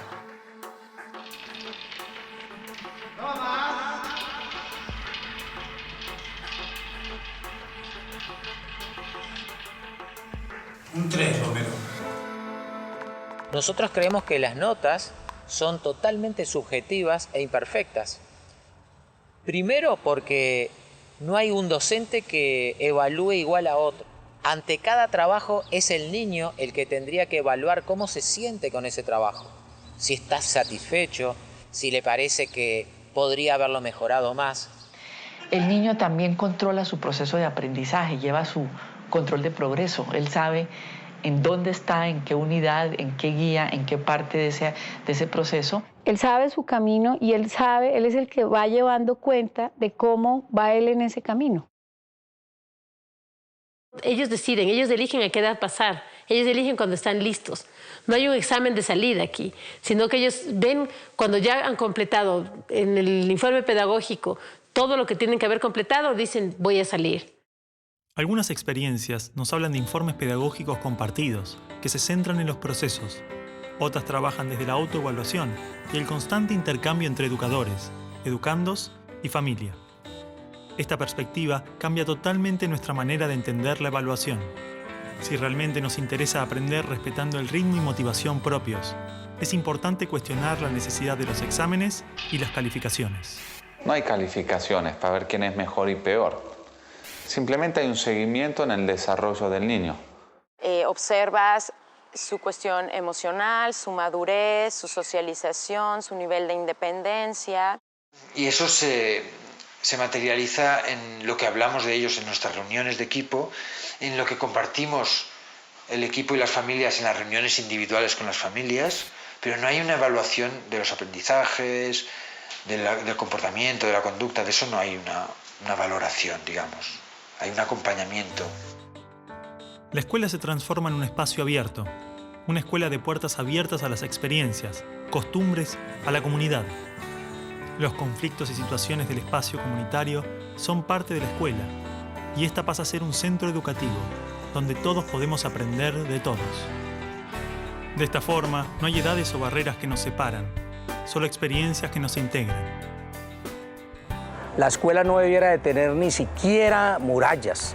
El sueño mío es toda una ciudad, o sea, la ciudad de los niños, en los cuales toda la ciudad se convierta en ambientes de aprendizaje lúdicos. Bueno, lo primero es que tú entras y sientes un ambiente fluido, ¿sí? Como fluido y de mucha tranquilidad. Unos haciendo unas cosas, unos mirando un telescopio, unos leyendo ahí un libro, unos haciendo ahí un experimento. Grupitos trabajando, pero con un objetivo muy claro y sabiendo ellos para dónde van.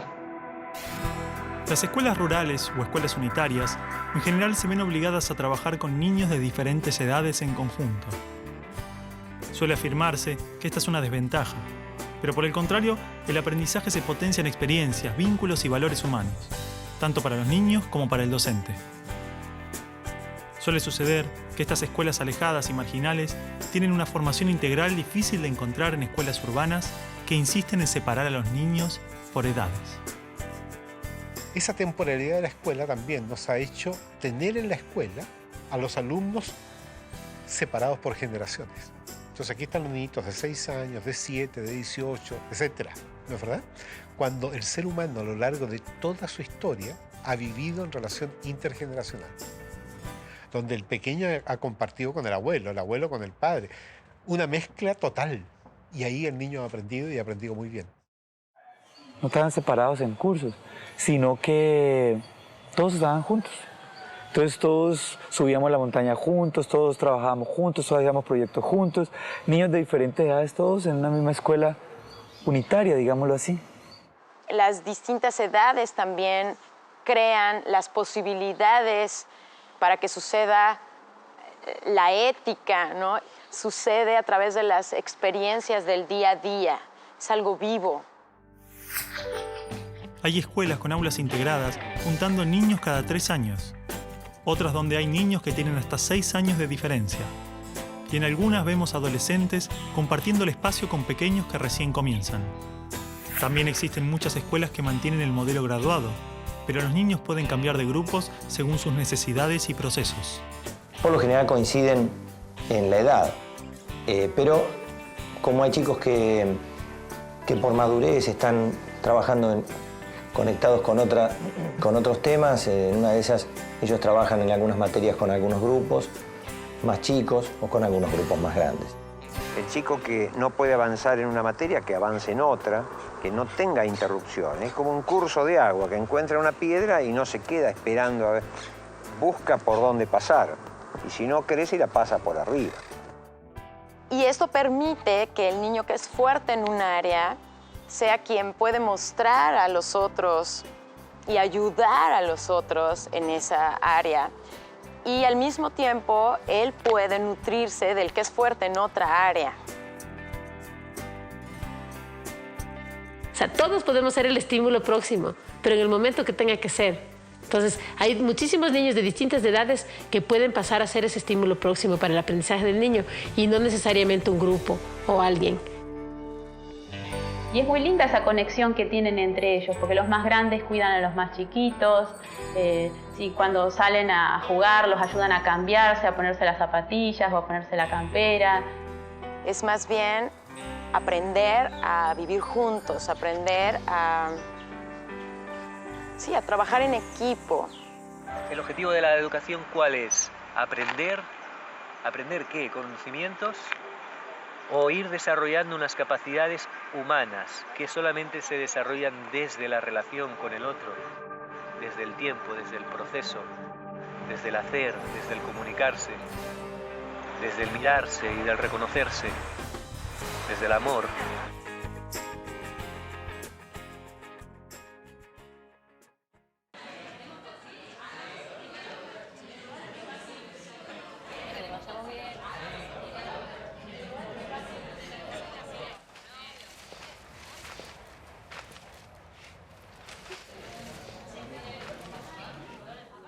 Ahora ya está, me cansé, voy y le pregunto a ver qué están haciendo. Voy a ver ¿Qué hacen? Los afiches que vamos a colgar. Nada, que están escribiendo, van a ponerlo... Bueno, no, me van a pegar, quiero saber. Está pisando. Sí, ya sé. ¿Dónde está mal? ¿Sabes que lo estoy pisando? ¡Ya sé que... ¡Ey, pará! ¡Basta! ¡Agarrala! ¿Qué pasa? No pasa nada. ¿Cómo nada? No, nada. Cristina, por favor, llévatelo. Sebastián, Vamos, se viene. vos te quedás acá. Ustedes también. Vamos, ustedes también, vamos. ¿Qué se piensan que es la escuela? ¿Puedo decir algo? No, ahora no, Micaela. Esto es un caos. ¿De qué te reís? Estos afiches... ¿Qué es esto? Nada, son unos afiches que queremos pegar en las paredes, ya que no nos dejan leer el discurso. De ninguna manera. Esto así no. ¿Ustedes piensan que puede hacer cualquier cosa? ¿Que pueden colgar cualquier cosa? No, chicos. En la escuela hay reglas.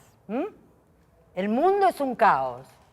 Nuestras vidas son un caos. Por eso tenemos que darle un poco de paz, tranquilidad, seguridad. La escuela quiere darles un poco de orden. ¿Entienden? ¡Orden!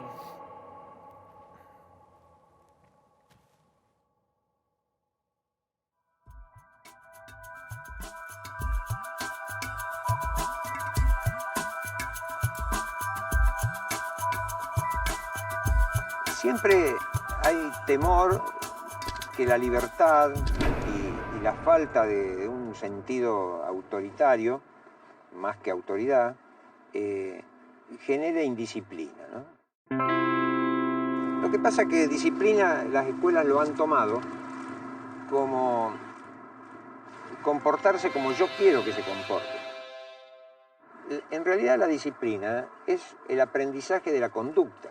Quiere decir que una persona disciplinada es una persona que aprende, que aprendió a manejar su conducta. Pero no externamente, sino que uno aprende a manejar su conducta. Podemos distinguir tres tipos de disciplina. Una disciplina autoritaria, normalmente con reglas establecidas por una autoridad que controla. Una disciplina funcional, donde las reglas derivan de experiencias reales, son modificadas y establecidas en grupo. Este tipo de disciplina es naturalmente establecida por la comunidad, ya que responde a la elección de todos. Y finalmente, una autodisciplina, donde cada persona es consciente de que construye su propia conducta. Ellos van aprendiendo el respeto de una manera viva y fácil. Cosa que si están todos sentados en sillas haciendo lo que les manda el adulto, ahí no hay aprendizaje de límites ni de respeto hacia el otro, simplemente hay obediencia. Básicamente, si tú les das a los niños que el límite es respetar a los demás, dejar trabajar, permitir trabajar, ellos entienden perfectamente que un comportamiento que impida el trabajo debe ser, esto no lo puedes hacer. Es decir, no hay que explicar nada en materia de convivencia. Vos no podés trabajar si el grupo de al lado está haciendo demasiado ruido. Y viceversa. Y el tema está en que el niño empiece a hacerse cargo de las consecuencias que él mismo produce. Aquel ser que puede dominarse, que puede pensar, que puede reflexionar, realmente no necesita de un límite externo para poder conseguir lo que quiere. No podemos pretender que un joven pueda tomar decisiones conscientes sobre su vida, su entorno o su país si siempre decidimos por él cómo debe ir vestido a la escuela, qué debe aprender o qué hacer en su vida. Estos jóvenes tendrán que tomar decisiones en una sociedad donde las reglas van transformándose según las nuevas necesidades, opiniones y formas de entender la realidad. De la misma forma, podría suceder en la escuela, donde las reglas serían funcionales al aprendizaje, necesidades y opiniones de los niños. Para lograr esto, es clave replantearnos las estructuras de poder en la escuela. Que no debe haber estructuras de poder, que tiene que haber una autoridad funcional, administrativa, funcional, organizativa, pero no de poder. Cuando te atreves a cuestionar esa autoridad que viene de hecho, te puedes convertir en un mejor director de un proceso. A veces les pedimos la opinión y en definitiva cabe preguntarse si vamos a tomar en cuenta esa opinión o no. Yo diría ver juntos. Tenemos una cuestión y decimos, bueno, vamos a verla juntos. ¿Y cuál es tu idea? No, vamos a ver juntos.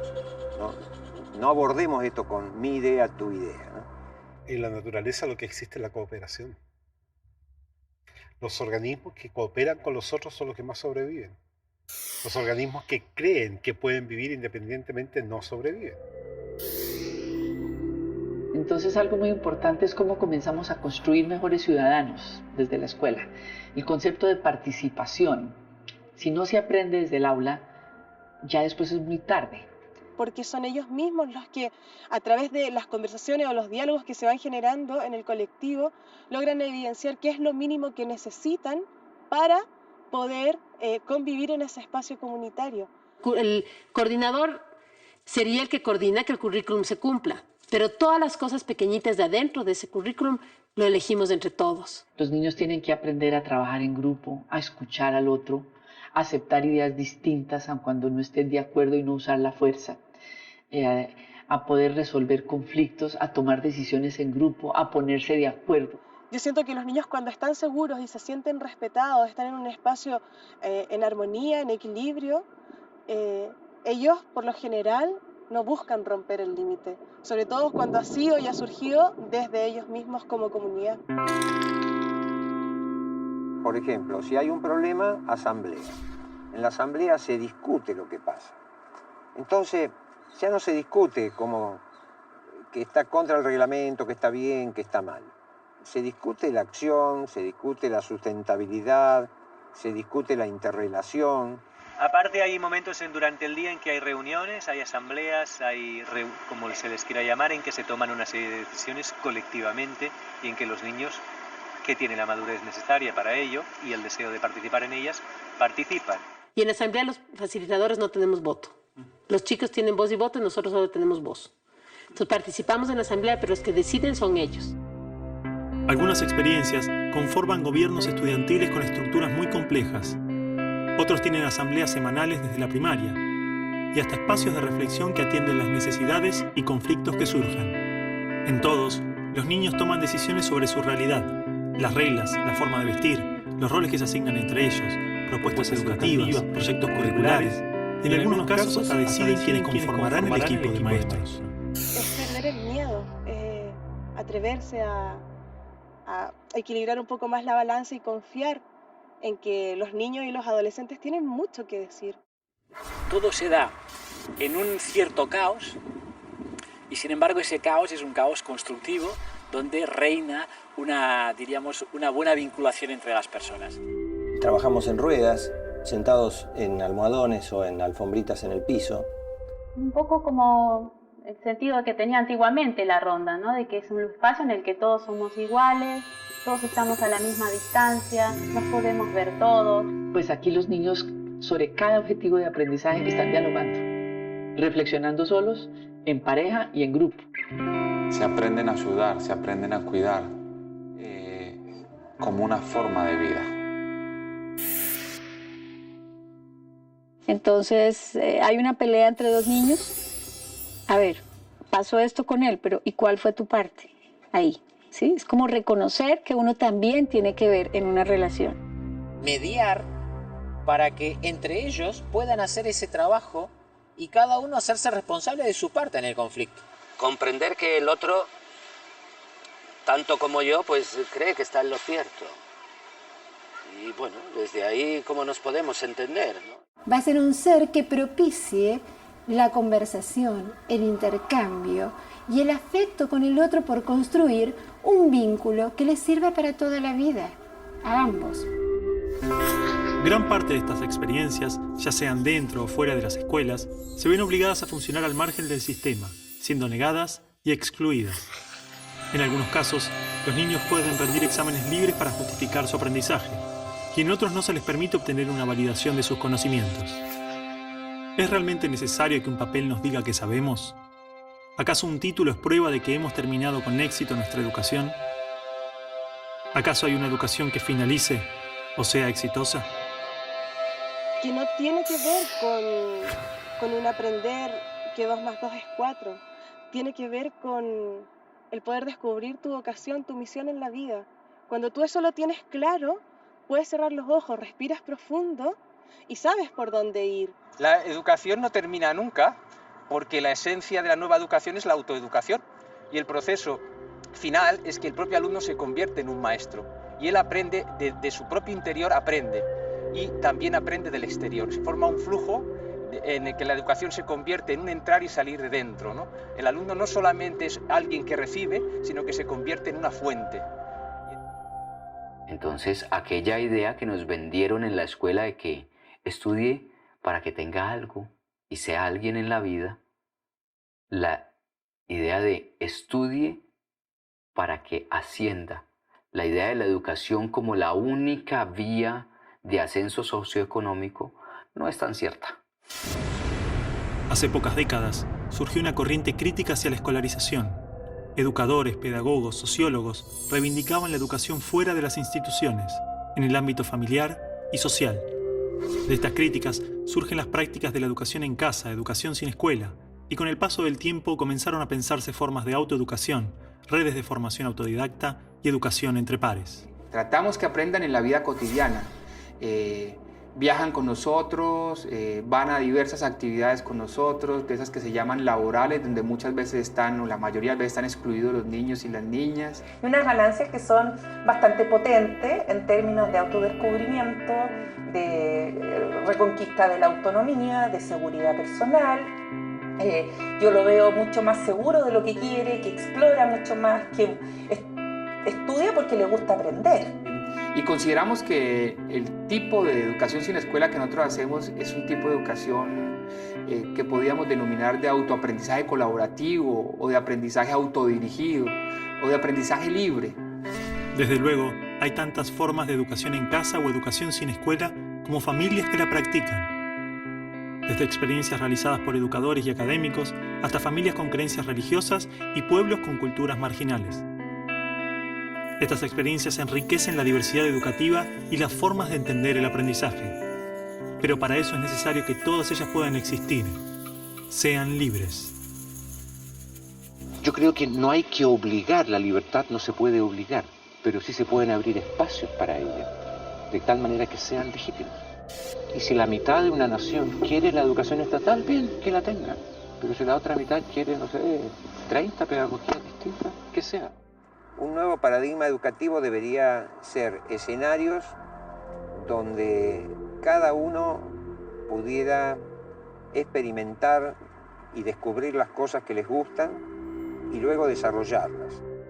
De ahí mi propuesta, que lo que tenemos que hacer es desescolarizar la escuela, vale decir, quitarle a la escuela todo lo que tiene de escolar. Esto significa que le tenemos que quitar a la escuela todo lo que impide que los estudiantes aprendan. No necesariamente tiene que estar en escuelas.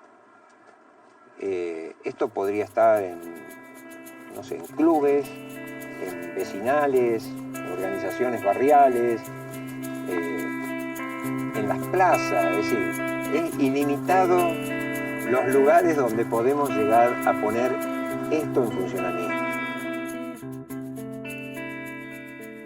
Son adolescentes. Por favor, no hay que darle más crédito a esto. Yo a los 18 también quería cambiar el mundo, pero no se les puede dar... No me parece que sea tan así. Me parece que la crítica de los chicos está bien.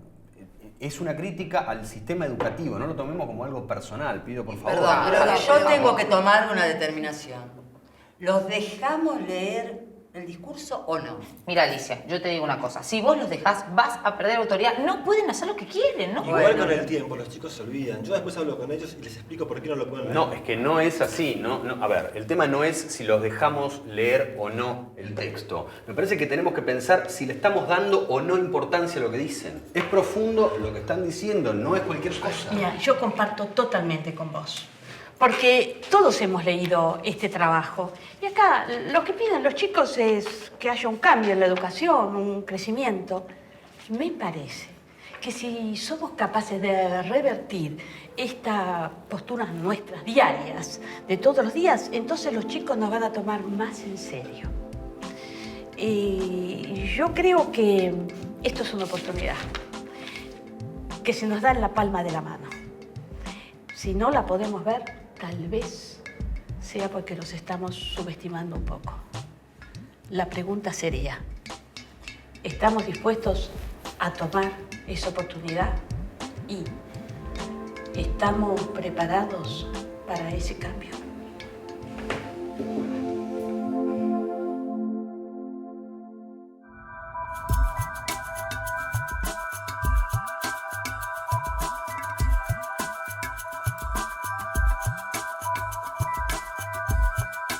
Ya no va el gran maestro a dar la gran clase magistral.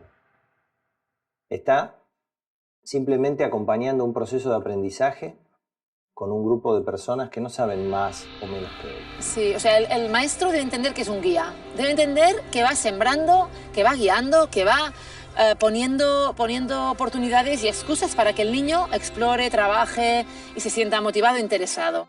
Por lo tanto, a mi modo de ver, el término educación es confuso y parte desde un lugar arrogante. Por ejemplo, educación viene de educere. Educere significa sacar. Si yo soy profesor, quiero que el niño saque algo, saque lo mejor de sí. Pero eso incluso es arrogante, porque es un poco violento que tú saques lo mejor de ti, que yo te haga sacar lo mejor de ti con mis educación.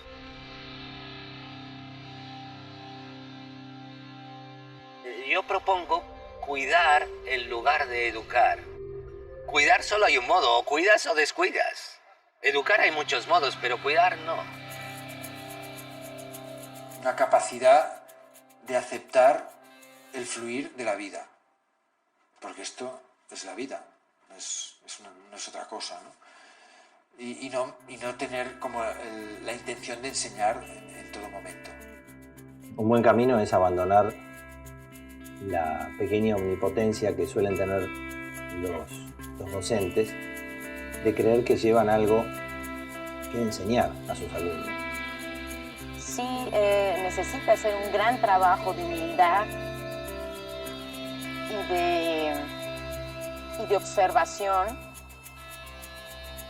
para poder percibir a cada niño en su proceso y cuidarse de no ser un obstáculo para él. La clave no está en los materiales, los recursos, las metodologías, los contenidos o los currículums y planificaciones, sino en la forma, en la relación, en las personas y su forma de ver la educación, su manera de entender la vida, la niñez y el aprendizaje. Podemos capacitar miles de docentes e invertir millones en materiales y nuevas metodologías, pero el secreto es la mirada de cada ser humano sobre los otros, lo que hace y lo que es. ¿Vale? Es abrir ese corazón puro, externo que uno tiene y hablar con claridad. Eso es lo único que necesitan los niños y a partir de ahí es la comunicación. Todo lo que ellos ven que tú eres a través de la verdad, ellos lo escuchan. Un docente que no cambia su actitud, que no cree en lo que va a hacer, es muy difícil que tenga resultados. El principio básico de todo cambio es cuestionar lo que yo creo. Y esto nos da miedo. Es decir, yo no puedo cambiar manteniendo lo que creo. Y por lo tanto, en cierto sentido, o de un modo simbólico, tengo que morir. Mi visión de la vida tiene que morir para hacerse mejor. El aprendizaje es una continua transformación y difícilmente podremos acompañar y colaborar en el aprendizaje ajeno si no aprendemos por cuenta propia, si no nos enfrentamos al cambio interno, a nuestra historia personal, a lo que nos condiciona. Y la pedagogía logosófica se basa en eso que es algo muy natural. No se puede dar lo que no se tiene. O sea que todo lo que se quiere enseñar tiene que tener el aval de la propia experiencia, el aval de la propia vida. Los que están enseñando vienen de una educación represiva. Por lo tanto, los maestros que enseñan no saben cómo gestionar sus propias emociones. Por lo tanto, no pueden enseñarlas. La clave está en que cada generación tiene una responsabilidad para mí. Una responsabilidad esencial que es ser ejemplo de lo que hace en su vida. Ser ejemplo de una vida lo más integral posible.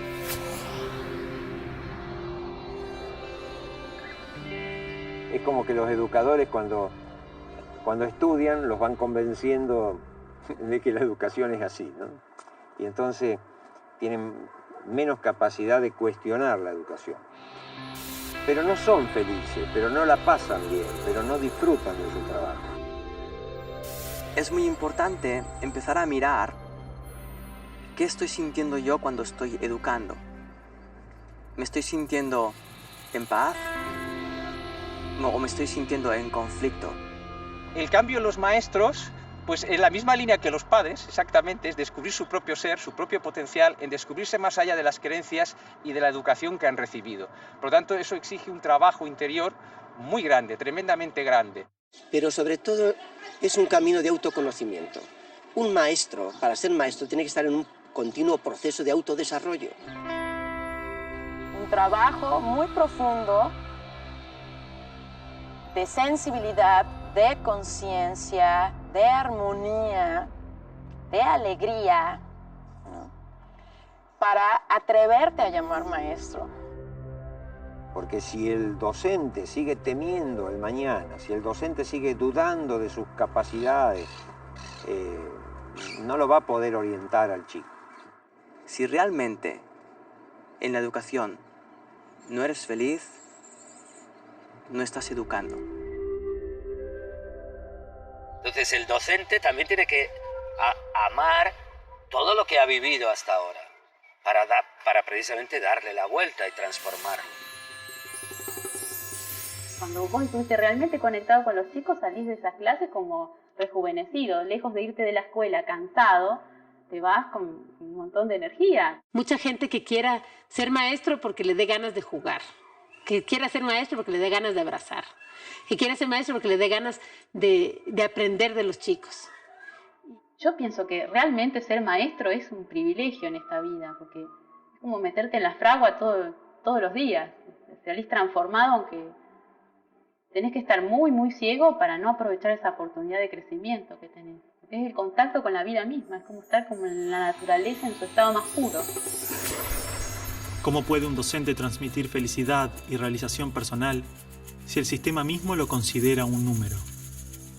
Lo que la escuela hace con los niños, también lo hace con los maestros, a través de sus premios y castigos, puntuaciones, limitaciones, su burocracia. Ahora, cuando nosotros decíamos que los chicos crezcan en libertad, también los docentes debían estar en libertad, ¿no? El docente tiene un rol que tiene que recuperar. No porque el Estado se lo concede, sino porque él lo toma. De hecho, eso implica, por ejemplo, que en este colegio no existe un director. Hay una dirección colegiada, los profesores tenemos que ponernos de acuerdo. No hay a quien echarle la culpa. Si una reunión no es tan fructífera, es responsabilidad de todos. Porque no hay un jefe, un director, alguien que defina. De hecho, todos los días, al final del trabajo, nos reunimos, compartimos más o menos 1 hora y media, 2 horas, en la que conversamos sobre los temas del día. Y yo no sé si se sostendría esta experiencia si no hubiera ese trabajo por detrás, ¿no? No solo esta reunión nuestra de las mañanas, sino que después todos los días en el almuerzo también nos reunimos para hablar de los chicos, evaluar, digamos, hacer una evaluación general del día y de cada uno de los grupos, o tratar algún tema si hubo alguna situación particular que atender. La tarea de la educación es tan compleja que uno solo no lo puede hacer. Esto es un trabajo en equipo. Una educación verdaderamente democrática confía en que los niños decidan sobre su aprendizaje, en que los padres sean libres de decidir y participar en la educación de sus hijos, y en que los maestros elijan qué camino desean tomar en cada aula, en cada escuela. Solo de esa manera nos aseguramos que la educación responda directamente a las necesidades de cada persona, familia y comunidad. De esta manera, no hay una receta perfecta, un método para todos, sino tantas propuestas como experiencias libres y autónomas existan. A mí, como profesor, Mucha gente me pregunta, amigos, amigas, ¿cuál es la mejor escuela? ¿Cuál es el mejor modelo? Y yo simplemente les digo, mire, donde hay amor, hay respeto. Y donde hay respeto, hay la posibilidad de crear, porque hay diálogo. Entonces, una institución donde se pueda realmente amar al otro. Y amar quiere decir aceptarlo en su diferencia. Donde hay amor, hay respeto. Muchas de estas propuestas pedagógicas iniciaron allí y desde allí construyeron una discursividad muy coherente. Pero, a mi modo de ver, cometieron el error que es muy común en nosotros los seres humanos. Creyeron que habían encontrado la verdad. Lo importante no es inventar otras pedagogías y otra y otra y otra, sino adecuar la pedagogía al momento cultural, a ese grupo de niños, a ese grupo de docentes, y entonces vamos a gozar la pedagogía. Tiene que seguir sus instintos. Y no quedarse en lo que se ha venido haciendo, simplemente por no romper la inercia. Que se olvide todo lo que aprendió, todo lo que le han dicho y todos los conceptos que le han dicho y que contacte con su corazón. Y que cada vez que vea a un niño, se acuerde cuando fue un niño y se acuerde que lo que más le gustaba era jugar y que lo que más quería era que le sonrían y que lo que más quería es que le hagan cosquillas y que se contacte con ese ser humano así de corazón a corazón. Honestamente creo que la educación es cuestión de personas, más allá que de pedagogías, ¿no? Y de lo hace la persona. Micaela, tuve que salir del trabajo para venir hasta acá por semejante estupidez. No es una estupidez para mí. No sé para qué me han llamado. No sé, mamá, unos chicos querían leer una cosa y al final no los dejaron. Usted está todo aclarado, ¿verdad? Sí, mamá. Bien. Tenés que recibirte. ¿Cómo crees que vas a entrar a la facultad? ¿Y quién te dijo a vos que yo quiero ir a la facultad? Bueno, Juan, esto se terminó. Vos tenés tu futuro ya asegurado, así que ahora te vas de vacaciones, disfrutas de la playa y en abril cuando llegás, te vas a trabajar con él.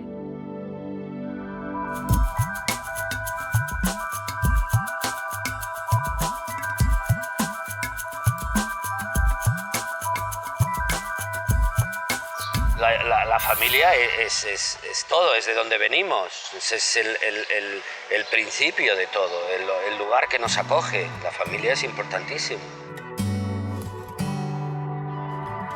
La pedagogía sistémica dice que los protagonistas de la educación son los padres.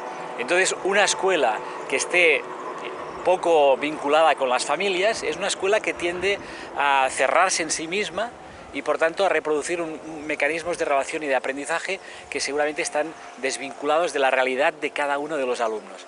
Sin la implicación de los padres y de las familias en general, no puede haber proyecto. La familia no es culpable de los malos resultados escolares, como lo dice la escuela. La familia es la responsable de toda la vida de la persona que está criando. Es determinante en la formación del ser humano. Porque tú puedes hacer todo el trabajo de sensibilización, de respeto, de reconocimiento del otro, pero si llega ese chico a la casa y el padre apenas lo ve, lo desconoce, y cuando lo reconoces para regañarlo, para gritarlo, para mandarlo, ¿cómo qué le va quedando al niño? Antiguamente, los niños aprendían en sus hogares, trabajando con sus padres, de sus quehaceres diarios, del día a día. Todo lo aprendían de compartir con sus padres y la comunidad. La escuela debía acompañar ese proceso. Pero muchas familias han perdido esta confianza en sí mismas. La confianza en que su propio instinto puede decirles cómo criar y educar a un niño. Como lo hemos hecho miles de años. Parece que los padres piensan que criar a un hijo es una actividad profesional. Es decir, que yo para criar a mi propio hijo debería estudiar, debería esforzarme y que como a fin y al cabo probablemente no lo acabaré de hacer bien por mucho que me esfuerce, pues lo mejor es que ya directamente le deje al niño a un profesional, a un pedagogo, a un pediatra, a un psicólogo, que ellos sí que saben de cuidar hijos, y no es así. Los únicos que pueden criar bien a los hijos son los padres. A los niños es una oportunidad inmensa, es un regalo. Sinceramente es un regalo. Y es triste que normalmente en el mundo desarrollado lo que solemos hacer es apartarlos.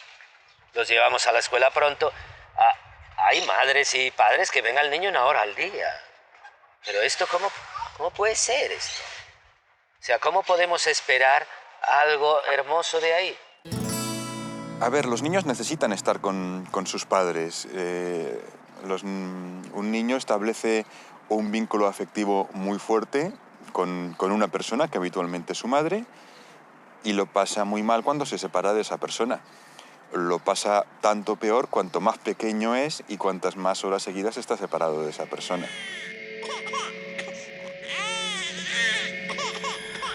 Ve que los papás les hemos aparcado ahí para que mientras nosotros estamos haciendo cosas interesantes o estamos trabajando, o sea, ellos están ahí encerrados para que no den el peñazo. Y esa es muchas veces la sensación que ellos tienen y no entienden para qué aprender todo aquello. Esto incluso las guarderías, digamos, de categoría no han hecho absolutamente nada bueno. Es una cosa separar al hijo de la madre tan pronto. Esto, ¿qué estudio defiende esto? Esto en fin, no hay nada que defienda esto. Nosotros debemos de estar con nuestra familia. Las escuelas no tienen sentido ahí. Nosotros debemos de estar con nuestros amigos jugando, con nuestras pandillas, entre comillas, aprendiendo a conocer el mundo. La presión social, las extensas jornadas laborales, la necesidad de no sentirnos excluidos, nos obliga día a día a tomar decisiones sin preguntarnos realmente si son lógicas o coherentes para nosotros, sin pensar cómo nos sentimos. Es decir, yo creo que los niños son el reflejo de la sociedad que vivimos y si están bien cuidados, se nota. Y esta sociedad no cuida a los niños porque tampoco se cuida a sí misma. Ellos son nuestro espejo. Cuando un niño vuelve de la escuela a casa, la pregunta que los padres hacen es ¿qué hiciste? ¿Y cómo te fue? ¿Y qué aprendiste? Pero la pregunta que normalmente nunca hacemos es ¿cómo te sentiste hoy en la escuela? La idea más revolucionaria que existe es intentar que las personas sean felices. Cuando una persona es feliz, tiene ganas de compartir esa felicidad con el otro, tiene ganas de compartir ese amor con el otro y tiene ganas de ayudar y cooperar con el otro. Pero para eso una persona tiene que estar bien consigo misma.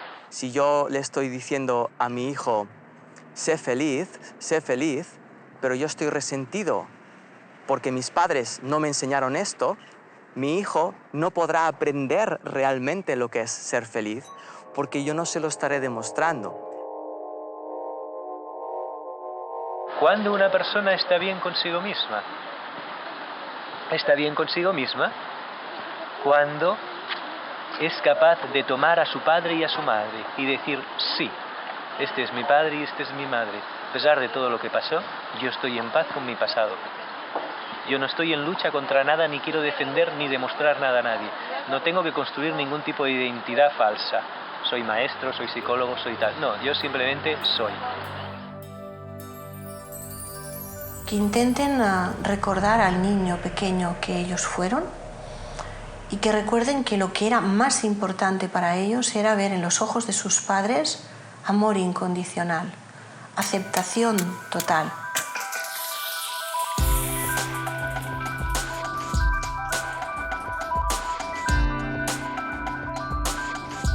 Y que miren a sus hijos realmente con ojos de curiosidad, con ojos de descubrimiento.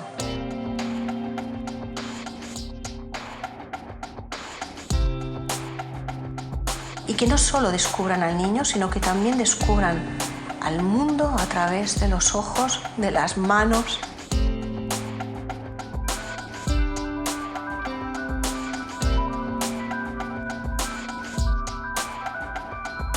Pienso que ahí descubrimos la auténtica maternidad y la auténtica paternidad. Pues yo les diría que miren a sus hijos, o si no tienen hijos, que miren a los niños, que observen un rato a los niños desde el corazón.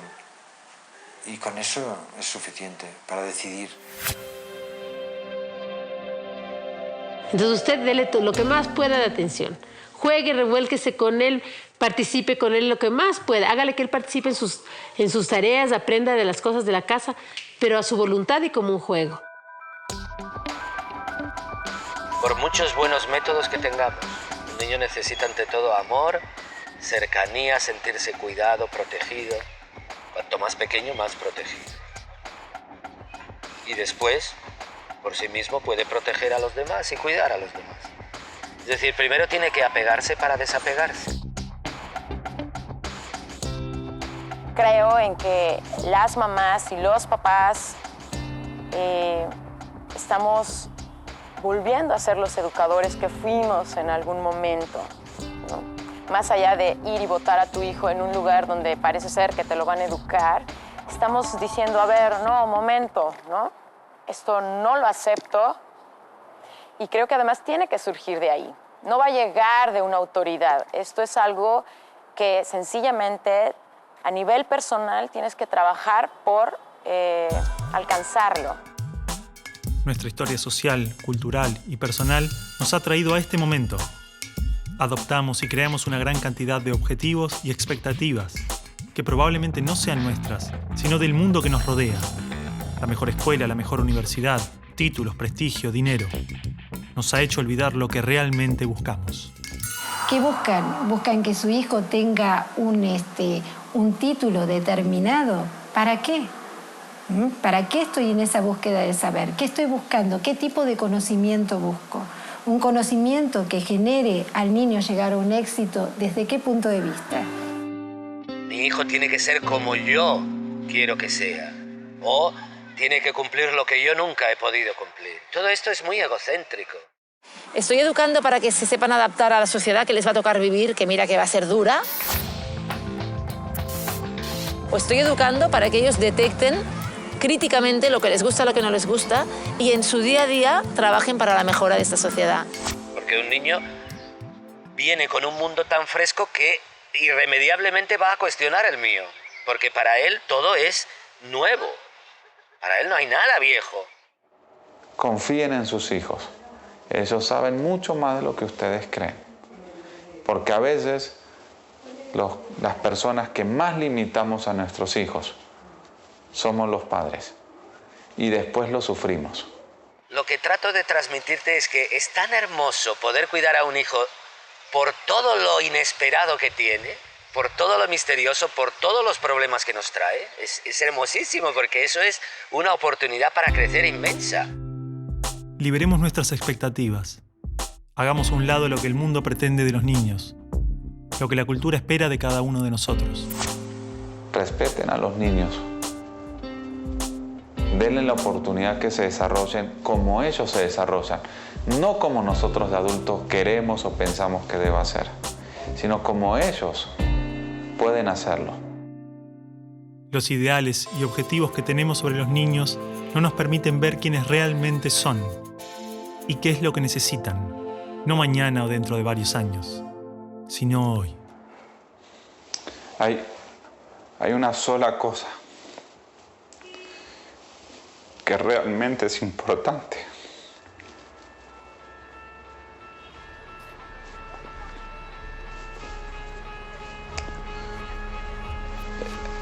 Es el amor que nosotros le podamos dar a los niños. Si queremos una sociedad diferente, lo único que realmente tenemos que hacer es amar a los niños para que ellos aprendan a amar a otros. El conocimiento va a venir solo. Los resultados del mundo vienen solo. Pero un niño que no fue amado difícilmente va a aprender a amar. Esto es algo que escribieron unos compañeros para leer a fin de año, pero no los dejaron. Y a mí me parece que es importante, entonces me gustaría leerlo. Hoy en día la educación está prohibida. Muy poco de lo que pasa en nuestra escuela es verdaderamente importante. Y las cosas que importan no se anotan en ningún cuaderno ni en ninguna carpeta. ¿Cómo encontrarnos con la vida? ¿Cómo enfrentarnos a las dificultades? No lo sabemos. Hablan mucho de educación, progreso, democracia, libertad, un mundo mejor. Un mundo mejor. Pero nada de eso pasa en el aula. Nada de eso pasa en el aula. Nos enseñan a estar lejos unos de otros y a competir por cosas que no tienen valor. Padres y maestros no nos escuchan. No nos preguntan nunca qué opinamos.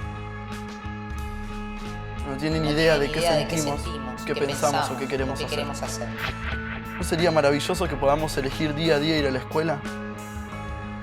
Que sea elección nuestra, no de nuestros padres. Que la escuela sea un lugar hermoso, donde disfrutar, donde jugar, donde ser libres, donde elegir qué aprender y cómo aprenderlo. Existen multitud de experiencias que se han animado a transformar las estructuras de la escuela. Experiencias de educadores que se atrevieron a pensar la escuela desde otros lugares. Muchas de ellas se han convertido en métodos formales, otras trabajan desde espacios comunitarios y populares. Algunas han elegido continuar la experiencia en forma privada y muchos otros lo hacen dentro de las aulas de la escuela pública. Estos ejemplos son prueba viva de que los esquemas tradicionales de la escuela pueden ser reinterpretados y alterados. Hay experiencias en toda clase y grupo social donde han habido educadores con intención de cambiar. Educación activa, popular, libertaria, cooperativa, libre, ecológica, democrática, holística, étnica, educación sin escuela, educación en casa. En mayor o menor medida, todas estas experiencias apuestan a pensar el aprendizaje como un continuo crecimiento, como el intercambio vivo entre el individuo, sus pares, su entorno y su comunidad. Una educación viva. Enseñarnos que las cosas pueden ser distintas. Ese es el ejemplo que nos tienen que dar. Sus expectativas son suyas, no son nuestras. Y mientras las sigan teniendo, vamos a seguir fallando. Esta película expone una parte de las ideas que encontramos. Hemos visitado algunas de todas las experiencias que existen y solo unas pocas las conocimos en profundidad. No existe una sola forma, no existe el mejor modelo. La verdadera diversidad existe cuando se respeta y experimenta la diversidad en todas sus dimensiones. Todas estas experiencias son valiosas porque son el fruto de personas que dedicaron su vida al aprendizaje. Existen desencuentros y coincidencias, pero no cabe duda de que todos aportan al mejoramiento de la educación. Necesitamos que sus ideas y prácticas salgan a la luz, poder conocer sus aportes, historias, riquezas y limitaciones, compartir recursos, intercambiar visiones y construir juntos un nuevo paradigma educativo. Por todo esto decimos basta. Basta de decidir por nosotros. Basta de calificarnos, basta de imponernos. Ni las ciencias, ni los exámenes, ni los títulos nos definen. Acá estamos para eso, para hablar, para compartir nuestras ideas. Aprender que las cosas se pueden cambiar. Nosotros vamos a decidir qué queremos ser, hacer, sentir o pensar. Hoy más que nunca, existen los recursos para que estas experiencias se multipliquen y diversifiquen. Existe la posibilidad de que la escuela se reencuentre con la educación, que sea un espacio construido y gestionado por toda la comunidad, que responda a las necesidades de las personas y su entorno. Creemos que la educación está prohibida, no por culpa de las familias, no por culpa de los chicos, no por culpa de los docentes. La educación la prohibimos todos. Cada vez que elegís mirar para otro lado en vez de escuchar. Cada vez que elegimos la meta en lugar del trayecto. Cada vez que dejamos todo igual en lugar de probar algo nuevo. Esta película es una invitación a encontrarnos con la educación más allá de los muros de la escuela que todos conocemos. Una invitación a pensar otras formas de aprendizaje, a conversar y debatir acerca de nuestras prácticas escolares y educativas. Seas docente. Seas alumno. Seas padre. Seas quien seas. Ayúdanos. La educación tiene que avanzar. Tiene que crecer. Tiene que cambiar. Encontrarnos con los otros, conocer y explorar sus experiencias, intercambiar ideas y llevarlas a nuestra realidad. Esa es nuestra propuesta y empieza hoy mismo.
Thank you.